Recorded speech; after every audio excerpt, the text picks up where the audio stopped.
submit a story, topic, or have any other inquiries, please email submit@skibanewsnation.com. Also, you can email Jeremiah Skiba personally at jeremiah@skibanewsnation.com. Also, email Jake personally at jake@skibanewsnation.com.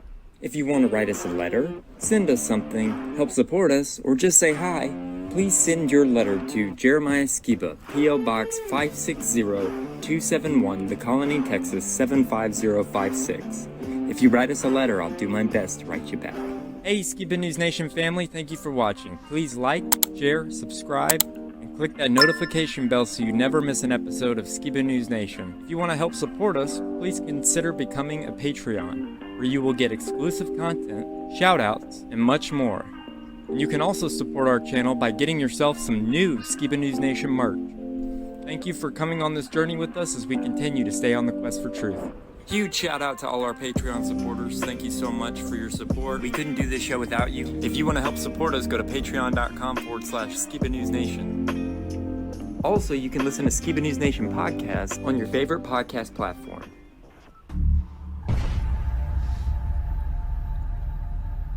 What it costs. I want to know what the truth is. And I hope that people, my son, anybody, if my name comes up, whether you like me, whether you agree with me or not, at least you can respect the fact that he's on a quest for truth. He's on a quest for truth.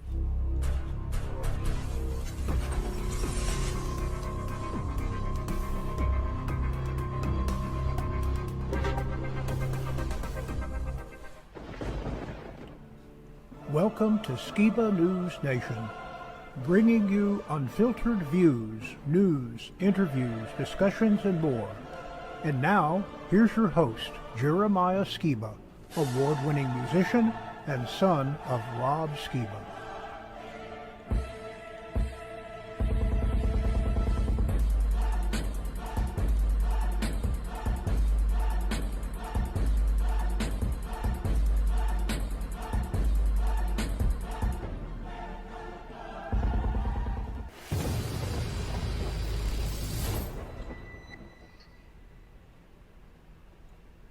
Hey Skiba News Nation family, welcome to episode 60 of Skiba News Nation, your weekly source of the latest news, controversial topics, conspiracies, forgotten history, and so much more. I'm your host Jeremiah Skiba, and today we're going to be talking about direct energy weapons and the truth about the Maui fires. Are death rays shooting from our skies? BRICS Currency, Project Sandman conspiracy, warnings of upcoming plandemics, Alex Jones on aliens, the firmament, sky ice, and the dome. On the all-new OPA'S Corner and for history, we have a very special exclusive interview with Gene Odom, best friend of Ronnie Van Zant, and was on the 1977 plane crash that Lynyrd Skynyrd was in. Memes and much more, so stay tuned. Now, as always, I'd like to introduce my great and insightful co-host, Mr. Jake Grant. What's up, Jake? What have you been up to? Hey, Jeremiah. Oh, we just made the journey out to Missouri. This weekend, we're going to be at the Bertaria Times National Festival with some of the Owen Benjamin fans, fellow fans going out there. Sierra and I are going to be selling some fruity, fizzy sodas, and my band, Simply Prodigal, is going to be playing on Friday at the festival. So we're really excited about that, so we just made the trip out to Missouri. Sweet, man. Man, I wish I could be there. But you're going to have to take some good footage for me. Share it with us next week. Yeah, man, we'd love to have had you to join us, but, you know, it's a long trip all the way from Texas. For sure, man. Well, you got some great news stories I heard today, so I'm very much looking forward to that. So you ready to dive right in? All right, man, let's do it. Let's do it.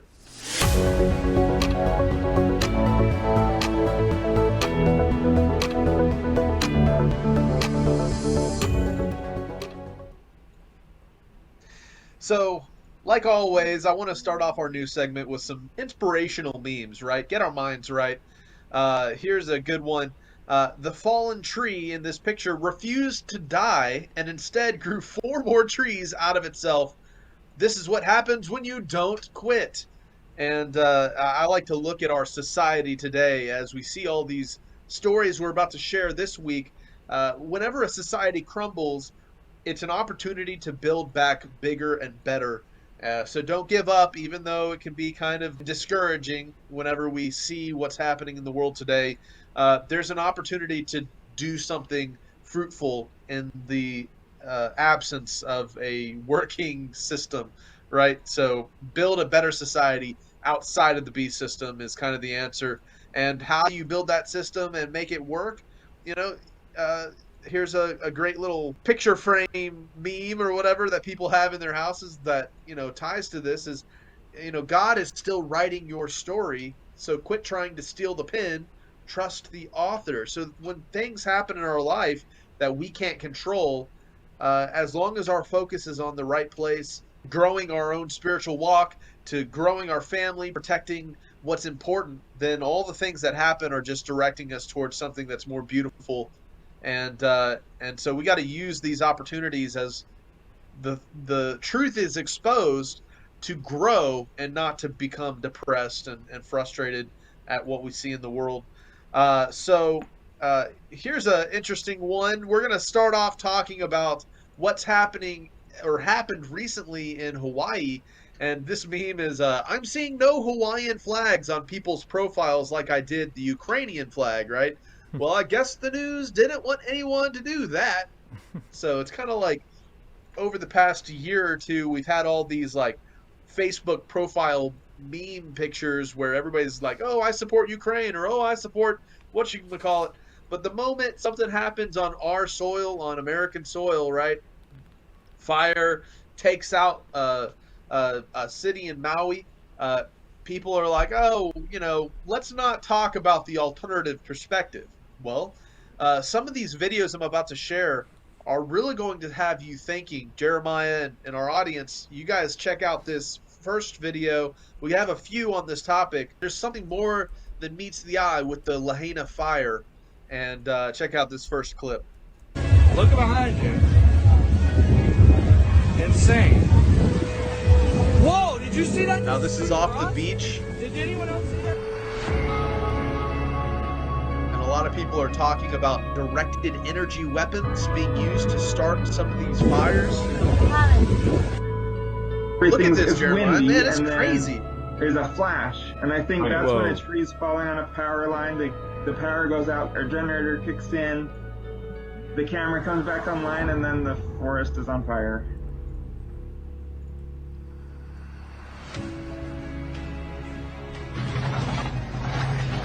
What the heck is that? These are just electric wires. Look like they're lighting up. But Looks at like the a beginning, beam. did you see that laser bolt? Yeah. That was crazy, man. It only gets deeper from here, but keep watching. It's pretty crazy what started these fires in Maui.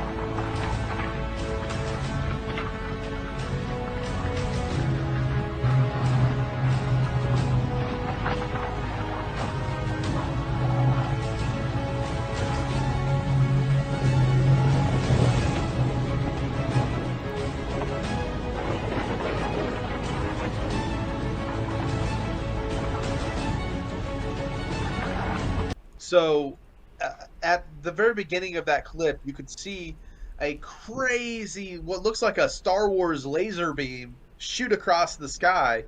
And it brings up the topic of directed energy weapons, which was brought up during the California wildfires in recent years.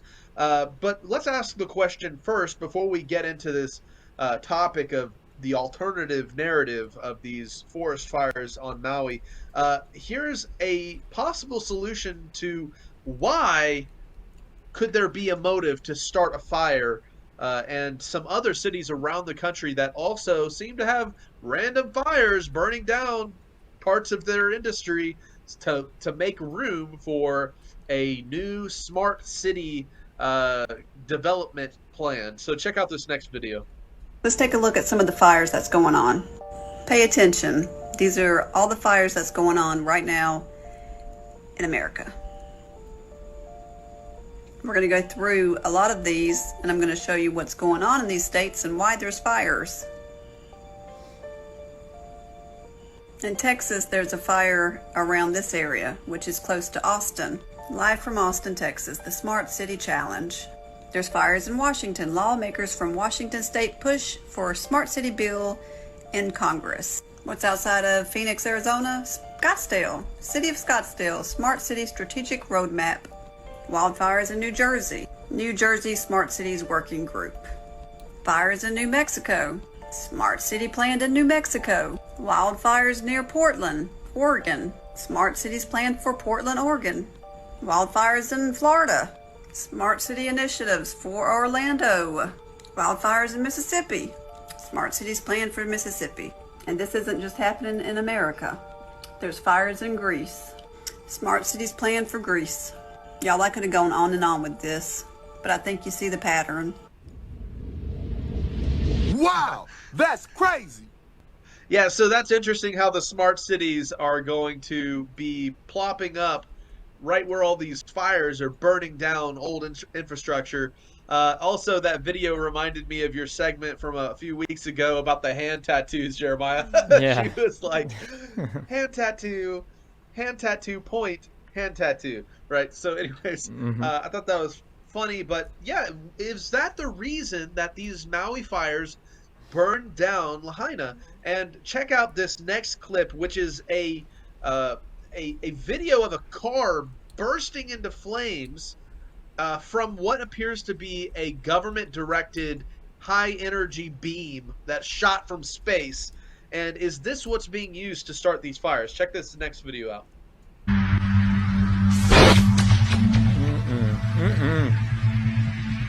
No, thank you. So it looks like a directed energy assassination attempt.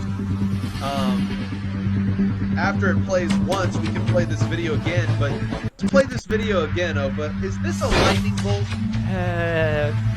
No. I mean, there's tall buildings around. There's telephone wires. There's no thunder. There's no thunder. Exactly. It looks like a laser beam from space, is what it looks like. Pretty interesting. And this is what I think we saw at the beginning of that first video, where we saw that laser beam shoot across the sky. That's what it would look like if it, shot a car. No way. I'm sorry. No way. That's not lightning. The car wouldn't be smoking like that. That car would not be smoking. Lightning bolts hit cars all the time. And it doesn't do that. It doesn't do that. So, anyway, Opa's fascinated. This shows us that this technology absolutely exists, and it is being used for, micro assassination attempts. Like, it's less collateral damage than a bomb, right? You could just laser beam somebody and they're turned into a pile of ashes. Well, Tesla was building these weapons. He had the technology, or he knew how to do stuff like this, but they buried it. So I don't know if it has any connection to Nikola Tesla, but I find that very interesting. They were called death rays. Absolutely. Why do you think that the United States is trying to put so much money into Space Force, right? Mm-hmm. The alien agenda recently is motivating Congress to fund billions and billions of more dollars into Space Force, right? And if they are using these high altitude satellites or whatever in this type of warfare, or in this type of machinery that can like shoot lasers and whatever the true nature of these laser beams coming from the sky is, the fact is that it makes it even more plausible that they're being used to start these fires for evil agendas. And perhaps we should listen to the eyewitness testimony of people who lived through the fires.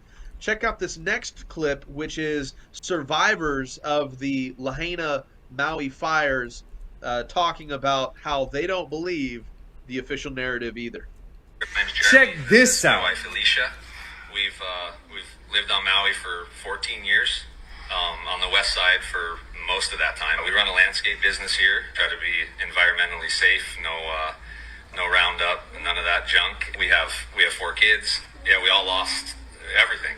We have each other, but we literally, everything I'm wearing, everything we're wearing is loaned to us by by the grace of friends and family and just random people. All the food we've eaten, all the hospitality we've been shown, it's all been from our community. You mentioned today in the speech anything from FEMA or Red Cross that you've directly received that you're aware of? I've never heard from them, or I've never personally seen anyone from any governmental organization at all. I've seen them on the news, but I've never seen one or heard from any of them. So it's all been just the amazing spirit of connectivity that Maui's brought. The homes we all bought years ago were already kind of the bottom of the barrel, probably, so to speak, just dilapidated and stuff. And then we've all put just years, like in our house, we put 8 years of love and effort into some technical issues here in the war zone, but essentially it's all sparking. Yeah, and really good point. We hear it on the media a lot, this being called a wildfire, natural occurring almost, kind of,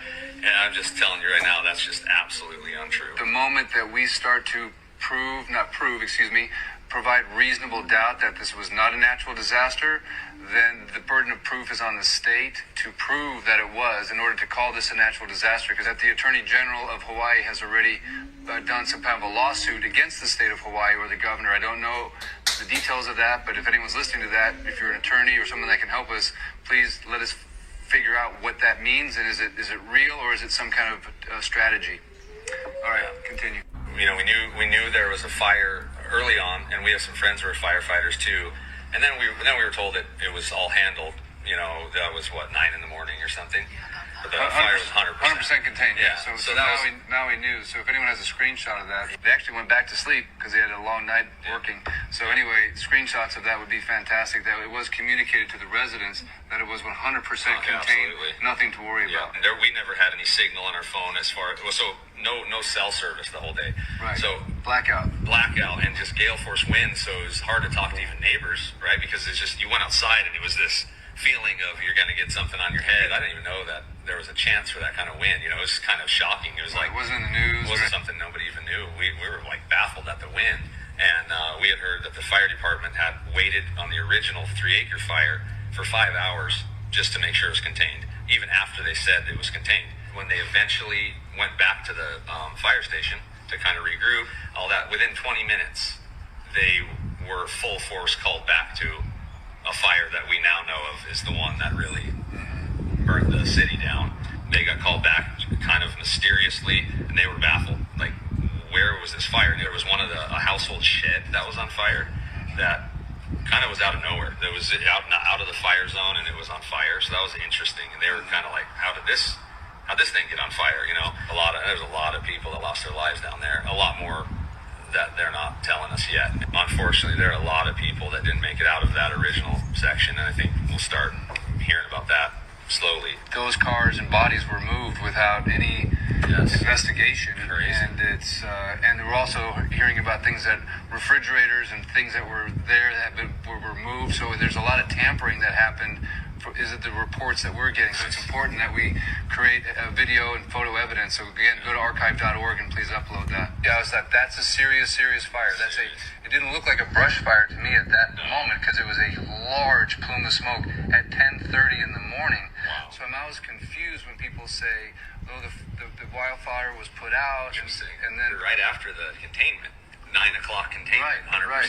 A massive black plume of smoke, and I came home and said, "Honey, there's something going on."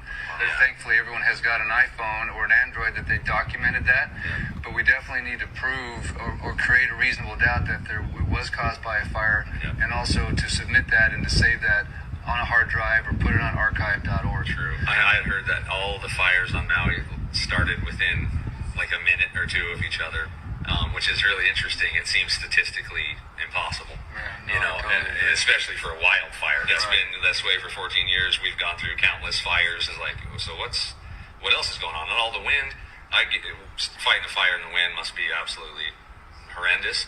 But fighting it without water is the thing that's so bizarre. It's impossible. So what do you know about that? Do you know? Just from what we also debated evacuating, but we couldn't because the road directly below us, the cars weren't moving on that, and we also had a city bus directly in front of our house, which city buses never come down our street, and he was idling outside of our house for in traffic. 2+ hours. Yeah. So you have like gridlock outside. Yeah, we couldn't go anywhere anyways, even if we wanted to leave earlier. But with the wind, it was so crazy. It's like, we can't go anywhere. All the stuff's just going to get blown out of the back of my truck. Got no camper we're just sitting there with the kids, like, what are we doing here? So we went back inside, used a propane camp stove to make dinner, and hung out there, and kind of were stuck, basically, and all of our neighbors too. And what was it, 9:30 maybe? Yeah, I don't. It's true. Somebody on a bullhorn heard something. kind of in a panic, which is unusual to a normal evacuation. Would be like, evacuate now, evacuate the premises. It was like, evacuate now, like yelling and driving fast. Like it was we just barely heard it, but could tell someone's yelling on a bullhorn. And this was about 9:30 at night. Yeah, about 9:30 at night. Sure. I was in bed with her. She baby. was, yeah. I'd taken Our a kids were bath, asleep. and I dozed off, and I got jolted awake by hearing something way up in the hill saying, basically, get out immediately. We got out of the house and left all the stuff we originally brought, unfortunately. You're in a panic. Now we're kind of like, shoot, let's not hang around here anymore. And we started realizing early on that the neighborhood was just like we thought it was. We heard explosions all night long. Apparently all the water was down, so we going back to 1950 concrete home, razed right to the ground. I mean, just rubble. Did you hear what she said? The only reason that they got out was because they happened to hear someone drive down the street really fast with a bullhorn. Now, don't you think that that is the job and the duty of the gentleman to sound the sirens? This is not hard. This is A plus B. Is it not his job? Go to MauiSirens.com. All hazard siren systems can be used for a variety of both natural and human-caused events, including, look right there, wildfires. So what if that person wouldn't have drove down their street? Be honest. You could tell those people were genuine. What if? How is all this devastation possible? Everybody who wants to truly do something, it's very simple. If you believe that the man responsible for not sounding the siren led to more loss of life, if you believe that and you were there in Lahaina, all you have to do is write down a short set of facts. This is it. Where you were, what time, and the location. You woke up. I heard a bullhorn outside. Someone yelling. I was able to leave at this time. I believe if those sirens were sounded, they would have led to less loss of life. And I believe it's criminally negligent for not sounding the sirens, considering it is for wildfires. And then you put MauiSirens.com, print it out. You can use that as your evidence. I believe it is his duty and his obligation, and the fact that he failed to do so led to more loss of life. Now, just because they're all stepping down and running away doesn't change the fact that what they did was criminal. And when you start to see it as a whole, like the water's cut off, nothing is making sense, nothing is adding up, and it's time people get held accountable so we can work up the chain. So people can unite and take their power. That simple affidavit, all it requires is this: third party formally certifying that they were present when the affiant signed. Whoever is writing the affidavit is the affiant. An affidavit is just a written statement of events exactly as they happened that the affiant believes is true. You see how easy that is? Now, if you mix up in a lawyer, that might be hard, and I can guarantee you that no government attorney is going to come and do anything about this. This literally has to be done by the people.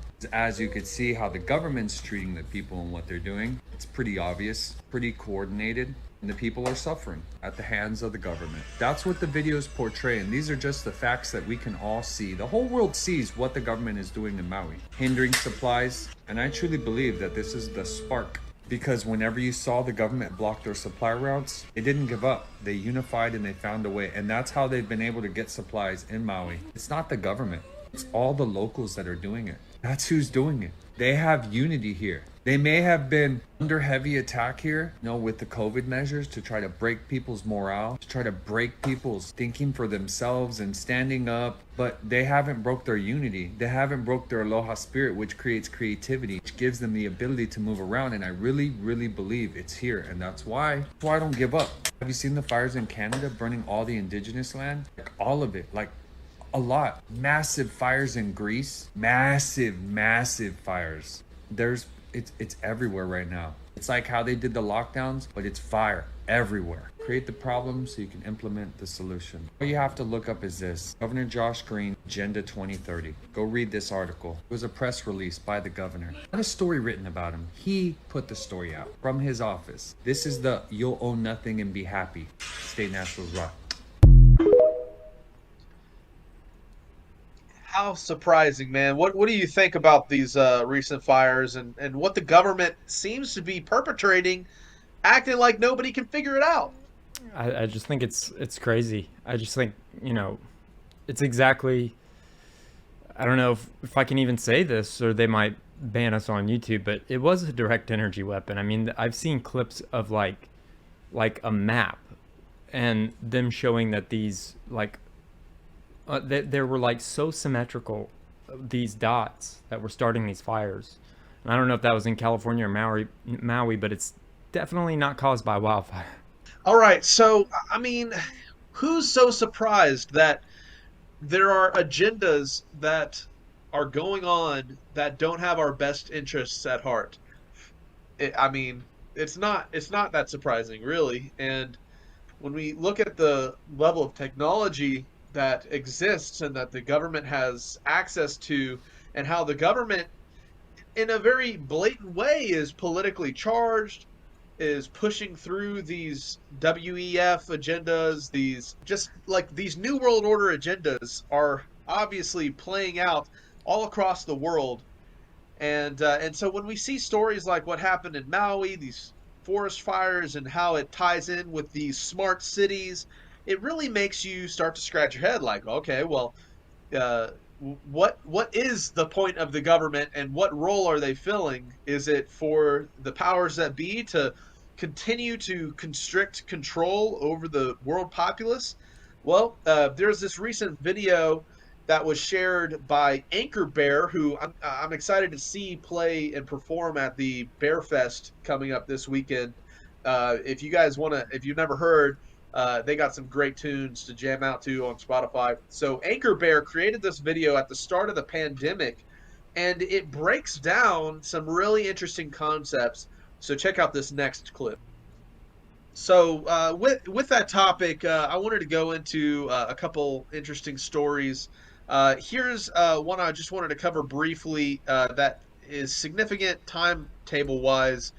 There's a hurricane headed towards Florida right now, Tropical Storm Idalia, and apparently cars may stop working mid-evacuation due to a fuel contamination issue, which is really interesting. So there were around 30 stations that were given faulty, bad fuel, and so as people are trying to escape this hurricane, their engines and cars and generators are going to likely stop running. So the interesting story there is this is going to, as of Monday morning, it says 33 counties along the coast of Panama to Fort Myers were under an emergency declaration, and it's approaching the coast as of late Tuesday, and this is happening right now as we're recording this. So it's like they disseminate all of this spoiled fuel, and people get trapped as they're trying to flee and escape. But that was just an interesting story that popped up on my feed. This next clip is some panic over rice export ban. And this is some footage from Dallas, Texas, in your area, as people are trying to get as much rice as they can before the export shuts down this import.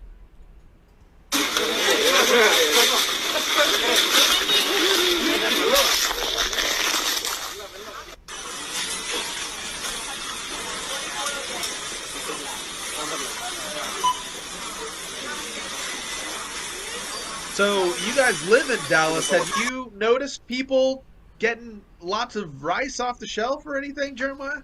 Not here where I live. I mean, I went to the store the other day and there was a lot of rice. It could be closer to the city. We're kind of out of the city, but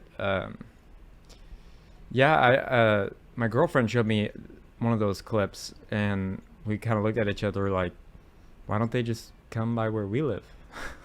Because we got plenty of it, but it could be where most of the Asian population lives, in the Dallas-Fort Worth area. Yeah, that's probably true. Oh, perhaps that's it. Yeah, maybe they're just not shopping at the right stores. That's why everybody's panicking, because they're going to the store near the Asian neighborhoods in downtown Dallas, where everybody's like only eats rice all the time. I mean, my family's one of those. We love eating rice, so we would be freaking out if everybody was buying our rice up. Oh no, what are we gonna do? But it's just an interesting clip. I wanted to see if you could verify it for me, but it might just be some some sensationalism.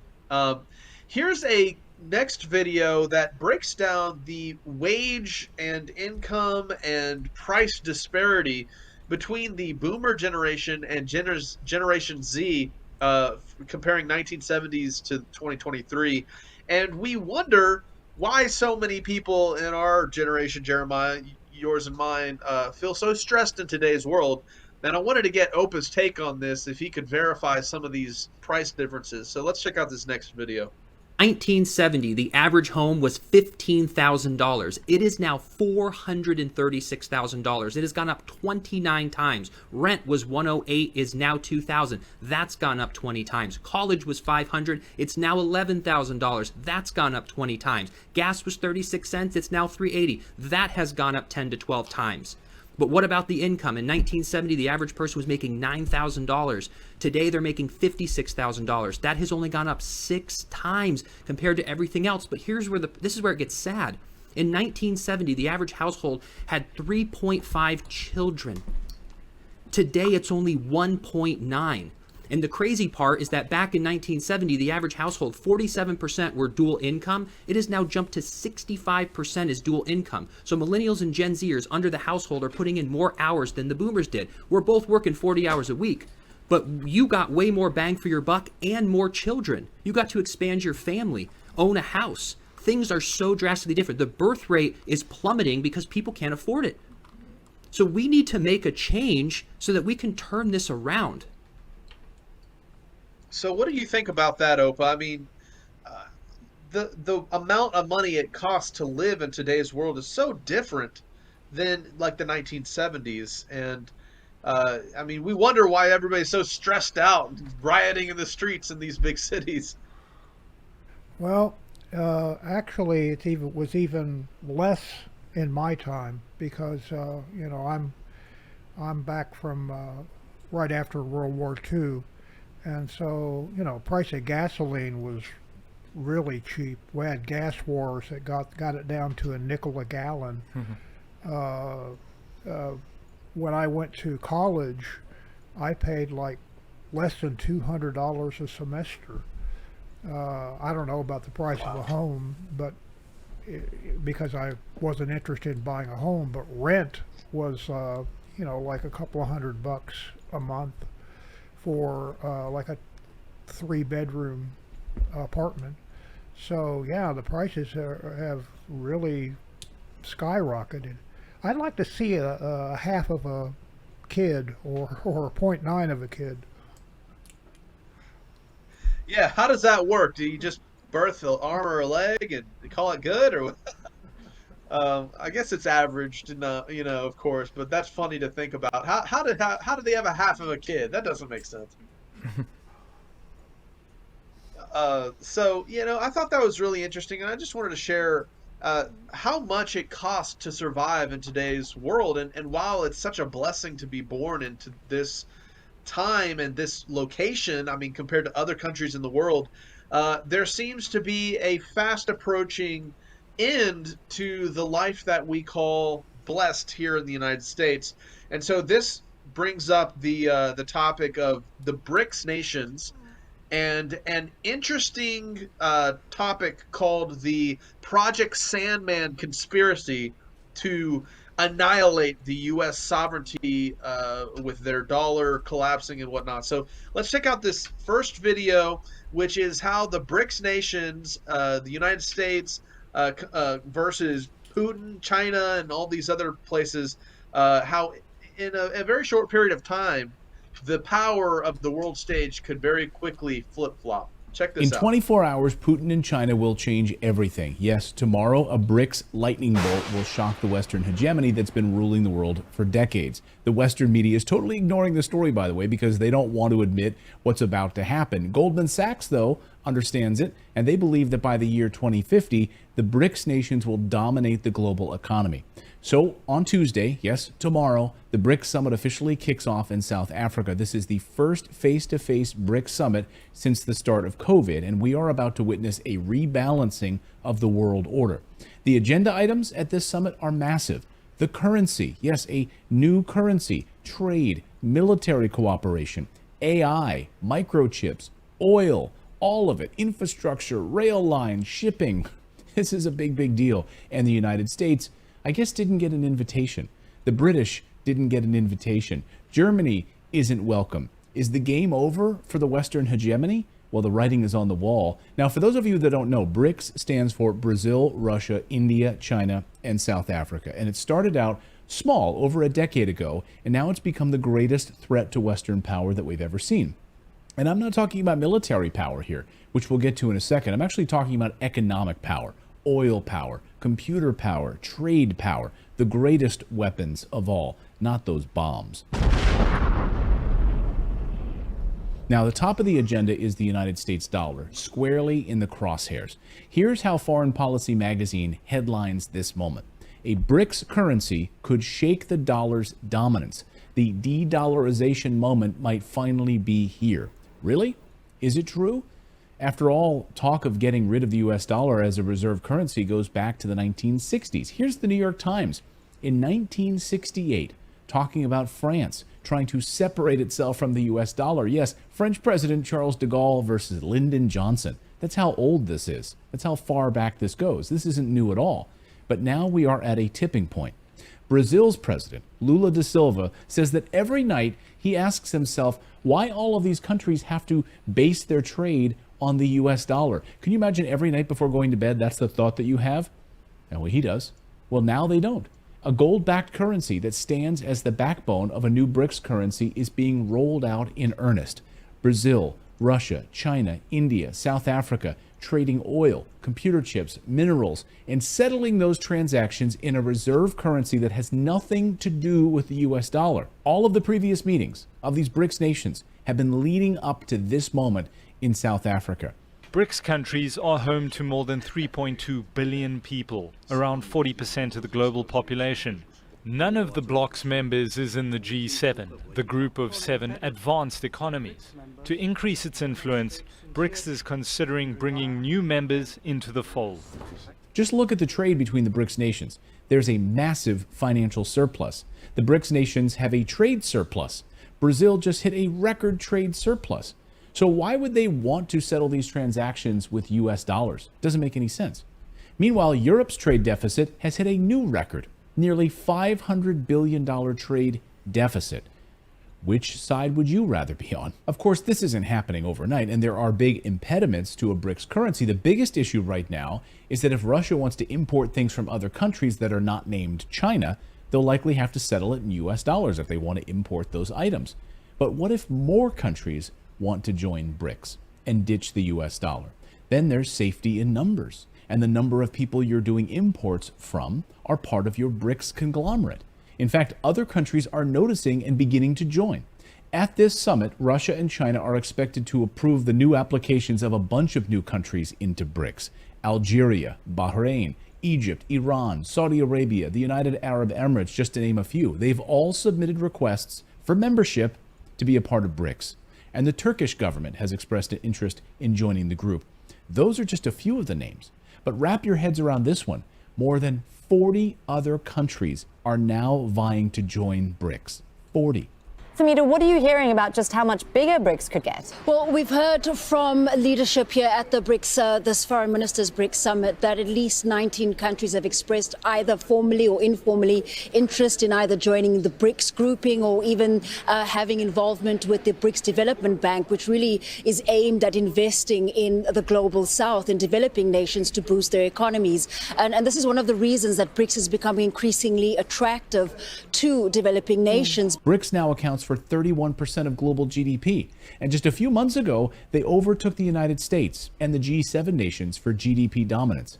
Goldman Sachs, once again, won't have to wait until 2050. It's already happening. Beyond a gold-backed currency and moving away from the US dollar, one of the biggest stories of this summit in South Africa is AI. Generative AI. It's one of their top agenda items. They're holding many meetings on AI this week in South Africa. BRICS wants to dominate AI. And who do you think will be the leader of the AI revolution? China. China announced that it wants to become the global leader in AI by the year 2030. They made this very public pronouncement. And I don't know if you know anything about China, but they are a communist country. And when a communist country makes a public pledge like this, It's all about prestige. So they must make it happen to save face. Yeah, there's no, we missed our target. They have to make it happen. Surprisingly, this was already well known in Washington, D.C., at the Pentagon, in fact. A major threat to America, China becoming the dominant player in AI. In fact, an Air Force cybersecurity whistleblower warned the Pentagon 2 years ago, said that we must make AI a priority or China will crush us. Here he is. His name is Nicholas Chalin. He warned everyone. No one listened to him. He saw what was happening, and because no one paid attention, he quit in protest. He quit because he thought it was impossible for the United States to compete with China on AI. In this article, he says, quote, "We have no competing fighting chance against China in 15 to 20 years. Right now, it's already a done deal. It's already over, in my opinion," he said. Chalin went on to say that the AI capabilities and cyber defenses of some government departments were at the kindergarten level, he said. Kindergarten. He recently said that China has kids as young as 7 years old starting on learning AI and machine learning. 7 years old. He says the United States doesn't stand a chance unless it doesn't get its act together. Interesting to see that China is not wasting that kind of time and they're not waiting for us to figure it out, and they're taking this very seriously, including having their kids starting at 7 years old be trained on AI and machine learning. So when you start paying that kind of investment and really the understanding that whichever country is going to be leading AI and ML will be controlling the planet. Let me repeat what he just said. Whoever leads in AI will rule the planet, he said. The BRICS nations, getting rid of the US dollar as a reserve currency, build a new trade and military security and infrastructure alliance, and dominating world's AI. Europe and the United States are shaking in their boots, and they should be. This week in South Africa is going to be a game changer, and we'll be watching it very closely here on this show. So, very interesting how the world order is shifting and how these BRICS nations are pushing so heavily some of these interesting topics we've studied over the previous couple episodes, such as the advancement of AI tech, central bank digital currencies being established to create this alternative currency to the US dollar. And of course, whenever we look at this next video, we're going to see that there is a active conspiracy going on regarding the undermining of the American Western world order. So check out this next clip. Okay, so you brought that up yesterday. Yeah.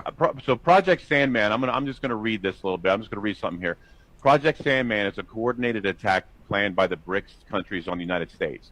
The kill shot is going to include a coordinated sell-off of at least $2+ trillion in treasuries, which will collapse the United States debt market, followed by the stock market shortly thereafter. Wow. These events will freeze the U.S. economy and obliterate the value of all fiat U.S. dollar-denominated assets. Most of the trigger conditions for Sandman trigger have already been met. One of them was the petrodollar abdication, basically Saudi Arabia no longer requiring the dollar for to buy oil. Another one is basically tensions between the United States and Russia and China. With the outstanding requirement would be an operational BRICS reserve currency. Basically, once the BRICS reserve currency comes online, then all of these things get met, and all these treasuries come back in the United States, and and it happens like on a Sunday night, and then Monday morning, our way of life as we know it is over. So overnight, our way of life could be over as they implement some of these, plans to empower these BRIC nations and destabilize the U.S. dollar. And apparently it's called Project Sandman. So I don't know, if you guys want to do some extra research, perhaps look up that terminology.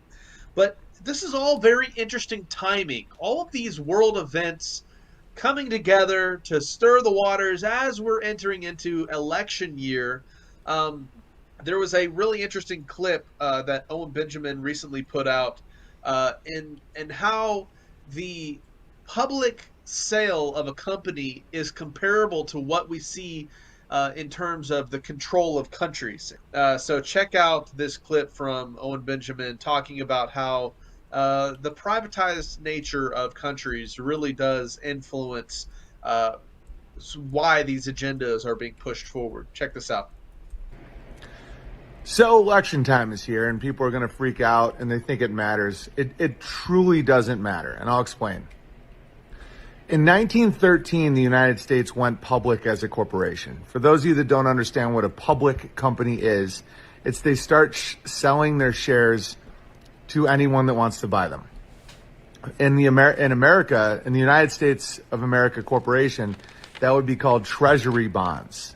And right now, our number one holder of treasury bonds on the board of directors is the government of China.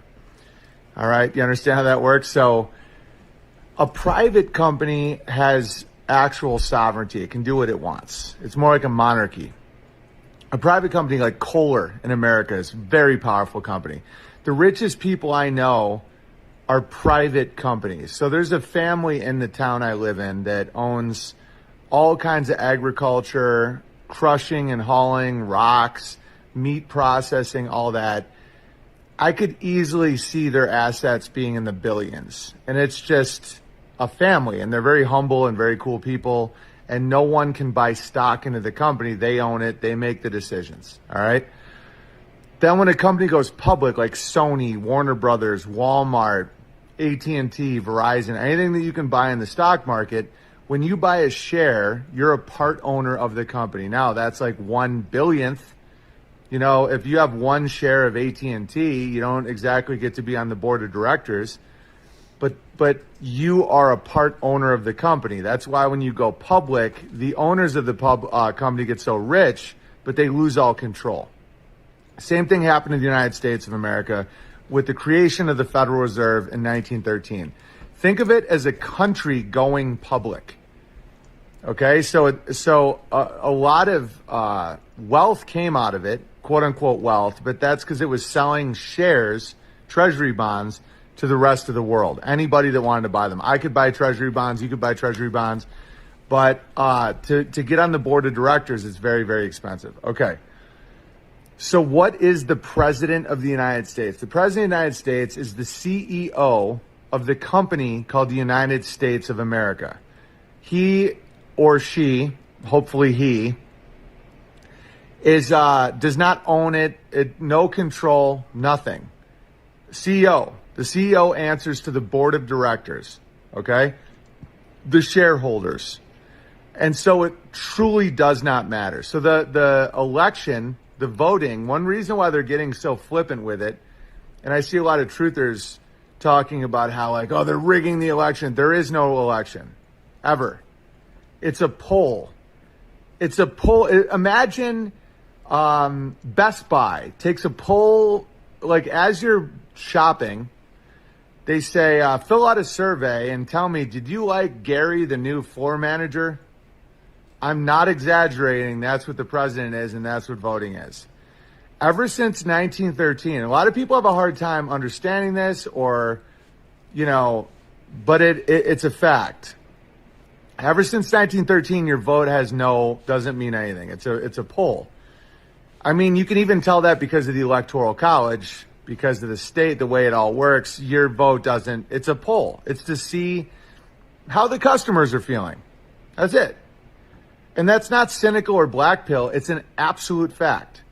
So America went public. So a nation would be a private company. So like, let's say you have Luxembourg, or I don't know enough about a lot of foreign companies. I know most of them are public. North Korea is a family-owned nation. Okay, North Korea is a family-owned nation. You look at some of these, Saudi Arabia, the United Arab Emirates is private. It's a private company because it's owned by the House of Saud. Okay, they get to make the calls. They own it, and then the people benefit from it because they're all shareholders in it. Kuwait, every Kuwaiti gets $800,000 a year as their cut of the oil revenue because they're all owners of their own nation. America is not that. The United States went public in 1913 and allowed the entire world to buy it. Okay? With that comes the perks of a public company, but you are not a shareholder of the United States of America. You're a citizen. A citizen is in certain aspects is a slave. You know, you can leave though. It's consensual. You have free will, but that's how slavery always was. You know, the Hollywood movies of you being whipped and held in chains is not reality, but you are an indentured servant. The United States of America as a corporation sells your future labor in the form of taxes. It sells it in shares to anyone who wants to buy it. Other sovereign countries that want to buy it in the form of treasury bonds. Okay, so when you vote for president, you're taking a poll to see who your favorite managerial CEO is for a company that they do not own. So when people talk about, you know, voting and he's going to change that, okay, the president can no more change the country any more than a manager of a regional Best Buy can shut down Best Buy. It's that ridiculous. Now they can affect culture, but it's not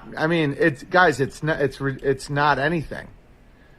You know, if you wanted to take control of America, you would start buying its treasury bonds, like what China has done or what other, what other groups have done.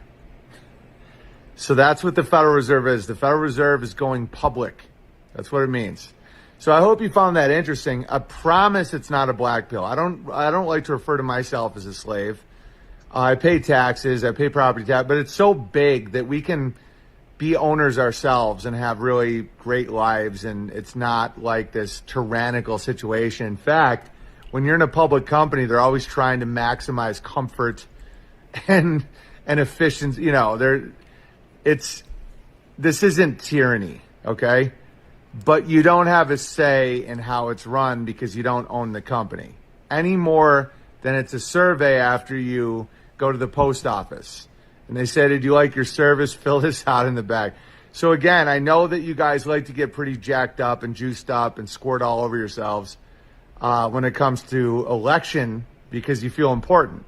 Like you pick the future of America. I promise you don't. Now, if you want to actually change America, you get productive, you change its demographic, you know, and then you start looking into other governments from the past. And again, this isn't an endorsement at all. But what does national, you know, there's socialism and then there's nationalism and then there's social, national, and national. So, okay, so how would a company go from being public to back to being private?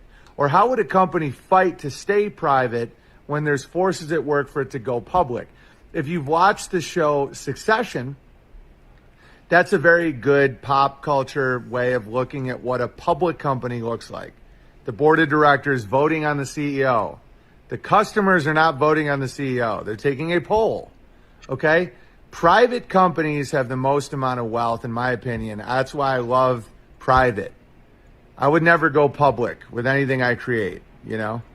And some of the richest people I know, I don't know if I've talked about this in this video, it's getting a little long, but are humble people that have private companies. I know some that are literally billionaires. And they make all their calls. They don't have to answer to a board. They don't have to answer to shit, you know? And it's amazing. And those are the best nations, you know, are the ones that don't sell out, don't go public. That's why it's called selling out. Okay? So this election year, don't get too stressed out because I promise you it does not matter at all. Zero, not one bit. You're voting for a manager at Best Buy, but you're not even voting. You're not even deciding. The Electoral College decides. You're taking a vote or a poll to see if you're satisfied with your manager at the Geek Squad. All right. Much love. All right, so I know we you know, there's different perspectives on the election system, but more so what I was trying to show with that video is how our country is for sale by all of these other interests around the world, and our citizenry and the view of the controller types, the Bilderberger groups, look at the human populace as just numbers, and that's why they're okay with perpetrating all of these crazy evils on mankind, whether it's the pharmaceutical experimentation of medicines and drugs and chemicals in our food. They truly don't care about the everyday person. What they care about is their wallet. And the love of money is the root of all evil. And so when something's up for sale, then the people who love money can buy it to make more money. And that's why the political game in Washington, D.C. is so swamp-like. That's why there's so many swamp creatures. That's why there's so many conspiratorial things happening in terms of Ukraine and the Biden administration having America for sale. And then we're seeing these things like all of this money being poured into Ukraine, funding these worldwide agendas, pushing the NWO, and yet we don't see money being poured into places like Maui and support this country, these people, versus pushing all of our taxpayer money out into the rest of the world. It's really interesting to see kind of the dichotomy there, and that's why I wanted to bring it up. But with that said, in the terms of control, there's a really interesting video from Washington State that shows, hey, there's some interesting things happening in terms of the next wave of possible control, facial recognition, mandates, and control. And we're going to show here a video of a facial recognition entry system that was recently implemented and how it might tie into a new push for the next wave of V's. So check out this video. Please look at camera for entry. And if you stand on the shoes and look into the spheroid, if you get the green light, that'll open the door for you. Oh, stand on the shoes?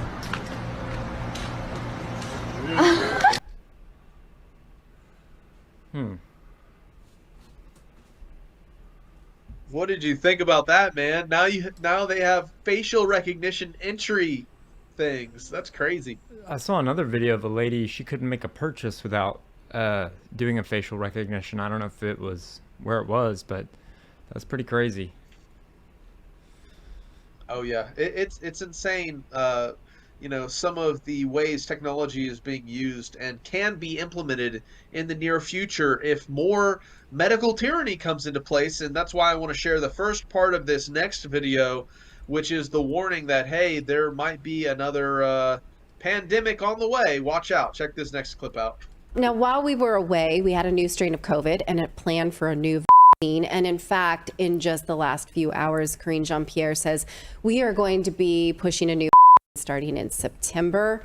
I didn't have time to get that soundbite, but great. That's so from the White let's House, yeah. look at what we've got to deal with. Now, the CDC says that this new variant is more likely to infect you if you got the vaccine previously. Wait, repeat that.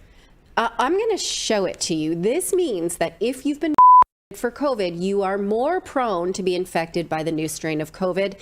This is effing crazy, you guys. It's the craziest thing. It is on the CDC's website, and I'm going to show it to you. So many people are going to wonder why they do that. Why do we take that vaccine? Meaning we're going to get the next one, more likely. So hold on to your hat. Now, here's the president on vacation in Lake Tahoe saying he has asked Congress to fund a new vaccine with your taxpayer dollars. Mr. President, can you say anything about the uptick of COVID cases and new variants? Yes, I can. Matter of fact, I signed off this morning on a proposal we have to present to the Congress a request for additional funding for new that is necessary, that works. And tentatively, not decided finally yet, tentatively, it is recommended that, it would likely be recommended that everybody get it. Matter whether they got it before or not. Okay, I apologize. I don't remember that being quite so inaudible. Who knows what the heck he's mumbling? They love to do interviews by like an aircraft carrier or like a right, like but a Harrier he's jet. also so indiscernible. Yeah. So, but I can paraphrase if you'd like. He just said, yeah, he just authorized this morning additional funding for a new COVID from your federal government. Okay, so as we're paying for this one too, I guess. Yes, let's talk about that. Let's talk about, as an American taxpayer, you may not want to pay for this thing given that the original vaccine did not do what they promised it would do and proved to be more dangerous than we were told. But recall that the last, at least we made some money back because the last used patents owned by the National Institute of Health, or the NIH, and Pfizer and Moderna both paid big bucks to license those patents from the U.S. government. We found that out when Moderna fought not to pay quite so much. So whether or not you want a vaccine, at least it may be a good ROI on your taxpayer investment. Who cares if it works or hurts people? Right? Right. Given that we are being told that COVID cases are on the rise, at least we'll, make some money back. Now, there's no way that anything that comes out of Big Pharma is going to be fully approved. We know this. The last COVID were only ever given emergency use authorization. And even now, RSV and postpartum depression drugs are fast-tracked through FDA approval. So zero chance this will get full clinical trials and full approval. We've discussed those recently at length. If you haven't seen those where we go over the RSV and the postpartum depression approvals, I recommend you refer back to them so you know the standards with which modern medicines are approved. So about that new variant, here it is. It's called the BA.2.86. This is the recent CDC warning about it. Now, I highlighted this at the bottom. Let's just zoom right into that, right? BA.2.86 may be more capable of causing infection in people who have previously had COVID or who have received COVID-19. What? People who have had the vaccine are more susceptible to BA.2.86. What the actual shit, you guys? I'm sorry. I mean, that's kind of convenient because that's your demographic. Those are the people you want taking it anyway. So it's like, hey, you already took it, so, Yeah, right. Take it again. Take it. This time we're really going to get it right. Yeah, I'm sorry I said the S word. It's my birthday, so please don't send me an email about it. I'm just going to take a privilege. But that feels like a subterfuge, don't you think? Why would we trust them now? The original may make you more susceptible to new COVID. It, did more harm than they admitted, and you can still catch and spread it even if you take it. So what? I give up. Roland in our chat, Roland Dussin says, redacted, that was the plan. That was the plan all along. I guess, right. Yeah, makes sense, right? And we were warned that new variants would adapt in order to get around this. We just, made fun of people who warned about it. Now, this feels like I give up. All right, Only guys, I can't give up because I have questions. And while we are still... So pretty crazy. We see that coming quickly, there may be another push for medical tyranny, fear-mongering regarding the pandemic, methodology that was used since 2020 and 2021, where they pushed the big V. So it's just a really interesting series of events. Now, this brings up the next video I wanted to show, which is some clips of Biden talking about this particular topic. I wanted to share. Somehow he associates space travel, going to the moon, and V's all in one presidential fumble. So check out this clip. I suffered the pressure.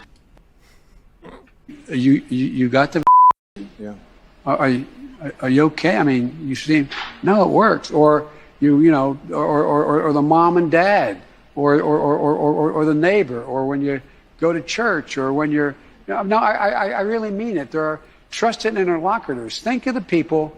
If your kid wanted to find out whether or not there's a man on the moon or whatever, something, or whether those aliens are here or not.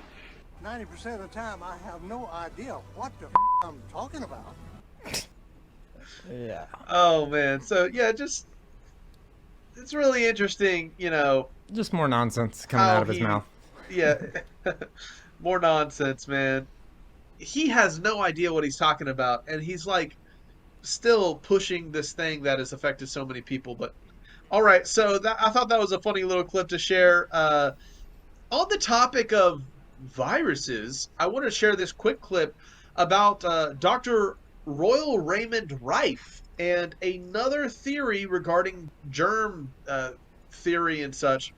So somebody recently had me questioning the modern medical industry, and this clip shows a inventor who discovered some very interesting cures for disease, tumors, virus, and cancer with frequency. And I wanted to share this clip of the Rife conspiracy. We Check have this out. one. Yeah. If you haven't heard of Dr. Royal Raymond Rife, this is someone who's been referred to by those who personally knew him as a genius. He was a scientist and inventor, and starting in the 20s, he began building a large and very complex microscope capable of magnifying objects 31,000 times, compared with the maybe 1,700 times that were available on standard microscopes in the 30s and 40s. By 1940, he had invented a 2-foot microscope weighing 200 pounds that included 5,682 parts, which enabled him to see viruses and bacteria in a way that no other scientist had at that time. Because these organisms were so tiny, he designed a method of staining them with light. And through this work, he came to understand that living things, including pathogens and viruses and bacteria, have their own frequency or oscillation pattern. And just like a specific musical note can shatter a wine glass if sung at the resonant frequency of the glass, he found specific frequencies could be used when matched up with specific pathogens in order to destroy them. And as he continued to isolate viruses and bacteria and locate their frequencies, he also claimed he discovered the virus responsible for cancer. Using resonance, or what he termed the mortal oscillatory rate of the virus, he was able to kill it in laboratory experiments over and over and over. He completed hundreds of experiments on tumors and rats purposefully infected with the isolated cancer virus before ever attempting to use these frequencies on people. In 1934, he famously tested out his device on 16 terminally ill cancer patients. Out of 16, 14 of them, all but 2, were certified medically cured in just 3 months. Of his treatment, Rife would later write, "With the frequency instrument treatment, no tissue is destroyed, no pain is felt, no noise is audible, and no sensation is noticed. A tube lights up, and 3 minutes later the treatment's completed. The virus or bacteria is destroyed, and the body then recovers itself naturally from the toxic effect of the virus or bacteria. Several diseases may be treated simultaneously." His findings were at first widely published. In June of 1940, the LA Times reported, "For organisms too small to be stained, an ingenious illuminating system is used. The system utilizes Rife's theory that organisms respond to certain wavelengths, a theory he carries to finality by bombarding disease germs with radio waves which are tuned to those of the minute man-killers. And the virus he says occurs in cancer has, Rife insists, disintegrated under such radio waves." Rife was hailed in the scientific and medical communities for his discoveries, at first. By 1937, he'd established a company called Beamray with several colleagues, and 14 of his machines were manufactured. Multiple doctors used these machines, tested them out, and saw that they worked. It wasn't just Rife's word. So what happened? Why aren't these machines in every hospital and cancer treatment center in the world today? Why don't we have them? Simply put, the only cancer Rife couldn't seem to kill was greed. You know, we actually have a Rife machine. Oh, you do? Yeah. Wow, that's really cool. Yep. Those tubes of lights are you hold them in your hands and you put your feet on these little pedals, and they literally frequency your body. It's kind of a weird, interesting feeling. Yeah, I thought the last line she said was, "The only cancer Rife couldn't kill was greed." Yeah, and you can't find them man. anywhere. You can't. It's true. I mean, that's the truest thing. That's amazing. Well, since we're on the topic of alternative perspectives to major mainstream narratives like the medical industry, here's an interesting take on the alien conspiracy topic from yours truly, Alex Jones, and some of his explanation of the spiritual nature of fallen entities or wicked, of the alien spirits that affect the world, is really, really telling. So check out this clip from Alex Jones sharing his perspective on the alien topic. This is absolutely wild. Alex Jones discloses that some of his elite friends have told him about humanity, reality, and the spiritual realm. This is really big. So, okay. Yeah, pour another shot of that. The media. Let's get this out properly. All right, let me give you my best, please. Deep research approximation once again. What do you think is going? But am I wrong to still hold out hope that aliens are real? Because I tell you, as the two guilty pleasures that I still cling to is Bigfoot and aliens. Those are two. Bigfoot, not so much. I wish it was real, but I just don't think Are you it ready? is. Yes. Bigfoot's real? No. Come on, Daddy. No. Are you ready? Yes. I'm going to give you the big enchilada. Joe, there are aliens in this room right now. For real? Yeah, you're not of this world, bro. Me? You're the alien. Oh, wow. I didn't know. Well, here's what the elite believe. And let me be very clear because the media will take this out of context. I only go with what I can prove. Oh, thank you. And people can't even handle that. And there's armies. We're fighting a pedophile conspiracy. But beyond that, it's a vampire conspiracy in that they are interdimensionally sucking the essence of our youth. Right. And they believe they're possessed by an off-world entity. They do? Yeah, and Joe, I've been on air 22 years. I don't get into aliens, metaphysical, religion, any of that. I've studied the elite, and I've also communicated with a lot of the top people. And if you want to know, I will actually break down right now the best knowledge right now what's happening on the planet. What's happening? The elite are all about transcendence and living forever and the secrets of the universe, and they want to know all this. Some are good, some are bad, some are a mix. But the good ones don't ever want to organize. The bad ones tend to want to organize because they lust after power. Powerful consciousnesses don't want to dominate other people. They want to empower them, so they don't tend to get together until things are really late in the game. Then they come together. Evil's always defeated because good is so much stronger. And we're on this planet, and Einstein's physics showed it, Max Planck's physics showed it, there's at least 12 dimensions. And now that's why all the top scientists and billionaires are coming out saying it's a false hologram. It is artificial. The computers are scanning it and finding tension points where it's artificially projected and gravity's bleeding in to this universe. That's what they call dark matter. So we're like a thought or a dream that's a wisp in some computer program, some God's mind, whatever. They're proving it all. It's all coming out. Now, there's like this sub-transmission zone below the third dimension that's just turned over to the most horrible things is what it resonates to. And it's trying to get up into the third dimension that's just a basic level consciousness to launch into the next levels. And our species is already way up in the fifth, sixth dimension, consciously our best people. But there's this big war trying to like basically destroy humanity because humanity has free will and there's a decision to which level we want to go to. We have free will, so evil's allowed to come and contend, not just good. And the elites themselves believe they're racing using human technology to try to take our best minds and build some type of breakaway civilization where they're going to merge with machines, transcend, and break away from the failed species that is man, which is kind of like a false transmission because they're thinking what they are is ugly and bad, projecting it onto themselves instead of believing, no, it's a human test about building us up. And so Google was set up 18, 19 years ago. I knew about this before it was declassified. I'm just saying I have good sources. That they wanted to build a giant artificial system.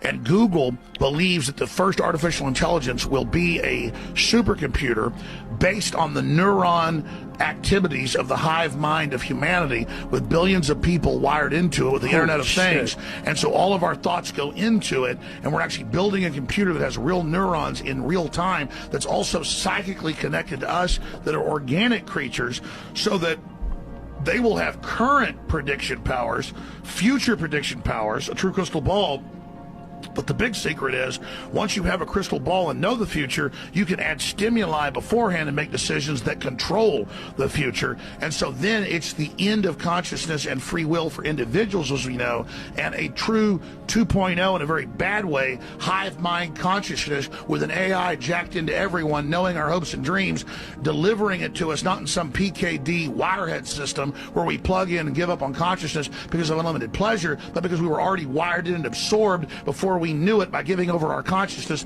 to this system by our daily decisions that it was able to manipulate and control into a larger system. There's now a human counterstrike taking place to shut this off before it gets fully into place and to block these systems and to try to have an actual debate about where humanity goes and cut off the pedophiles and psychic vampires that are control of this AI system before humanity's destroyed. Of AI? How'd the pedophiles get in control of AI? The pedophiles at a whatever level, rule. The devil, whatever you want to call it, this interdimensional thing that gives them advanced off-world technology, the fallen one that's not of this world, is giving them advanced knowledge on how to construct these systems that have already been used before on other populations. What? Is that Satan? But what are you talking about? That's Satan. Oh man, so while he's all over the place, I think there's some elements to that are very interesting to think of as an explanation of how these spiritual entities are the manifestations of aliens that we're having in today's world, interact with mankind, influence the controlling interests of the different countries that interact with UFOs. But what did you think about that rundown from Alex Jones, Jeremiah? I mean, it was a little wordy, but I think there's a little bit of truth in everything that he says. So those are my opinions about it. I mean, I think the way he goes about wording it makes him sound not as credible, but what he's saying, if you actually break it down, kind of makes sense. Yeah, it's what it makes me think of with a lot of topics in today's world is there's so many interconnected topics that you start to work through all of these thought processes that are very valid, but you come across sounding like a conspiracy nut, like he sounds, like Alex Jones sounds like he's lost his mind. But you lose the value in actually what's being shared, which is there's more to meets the eye in the world today. So I thought that was really interesting.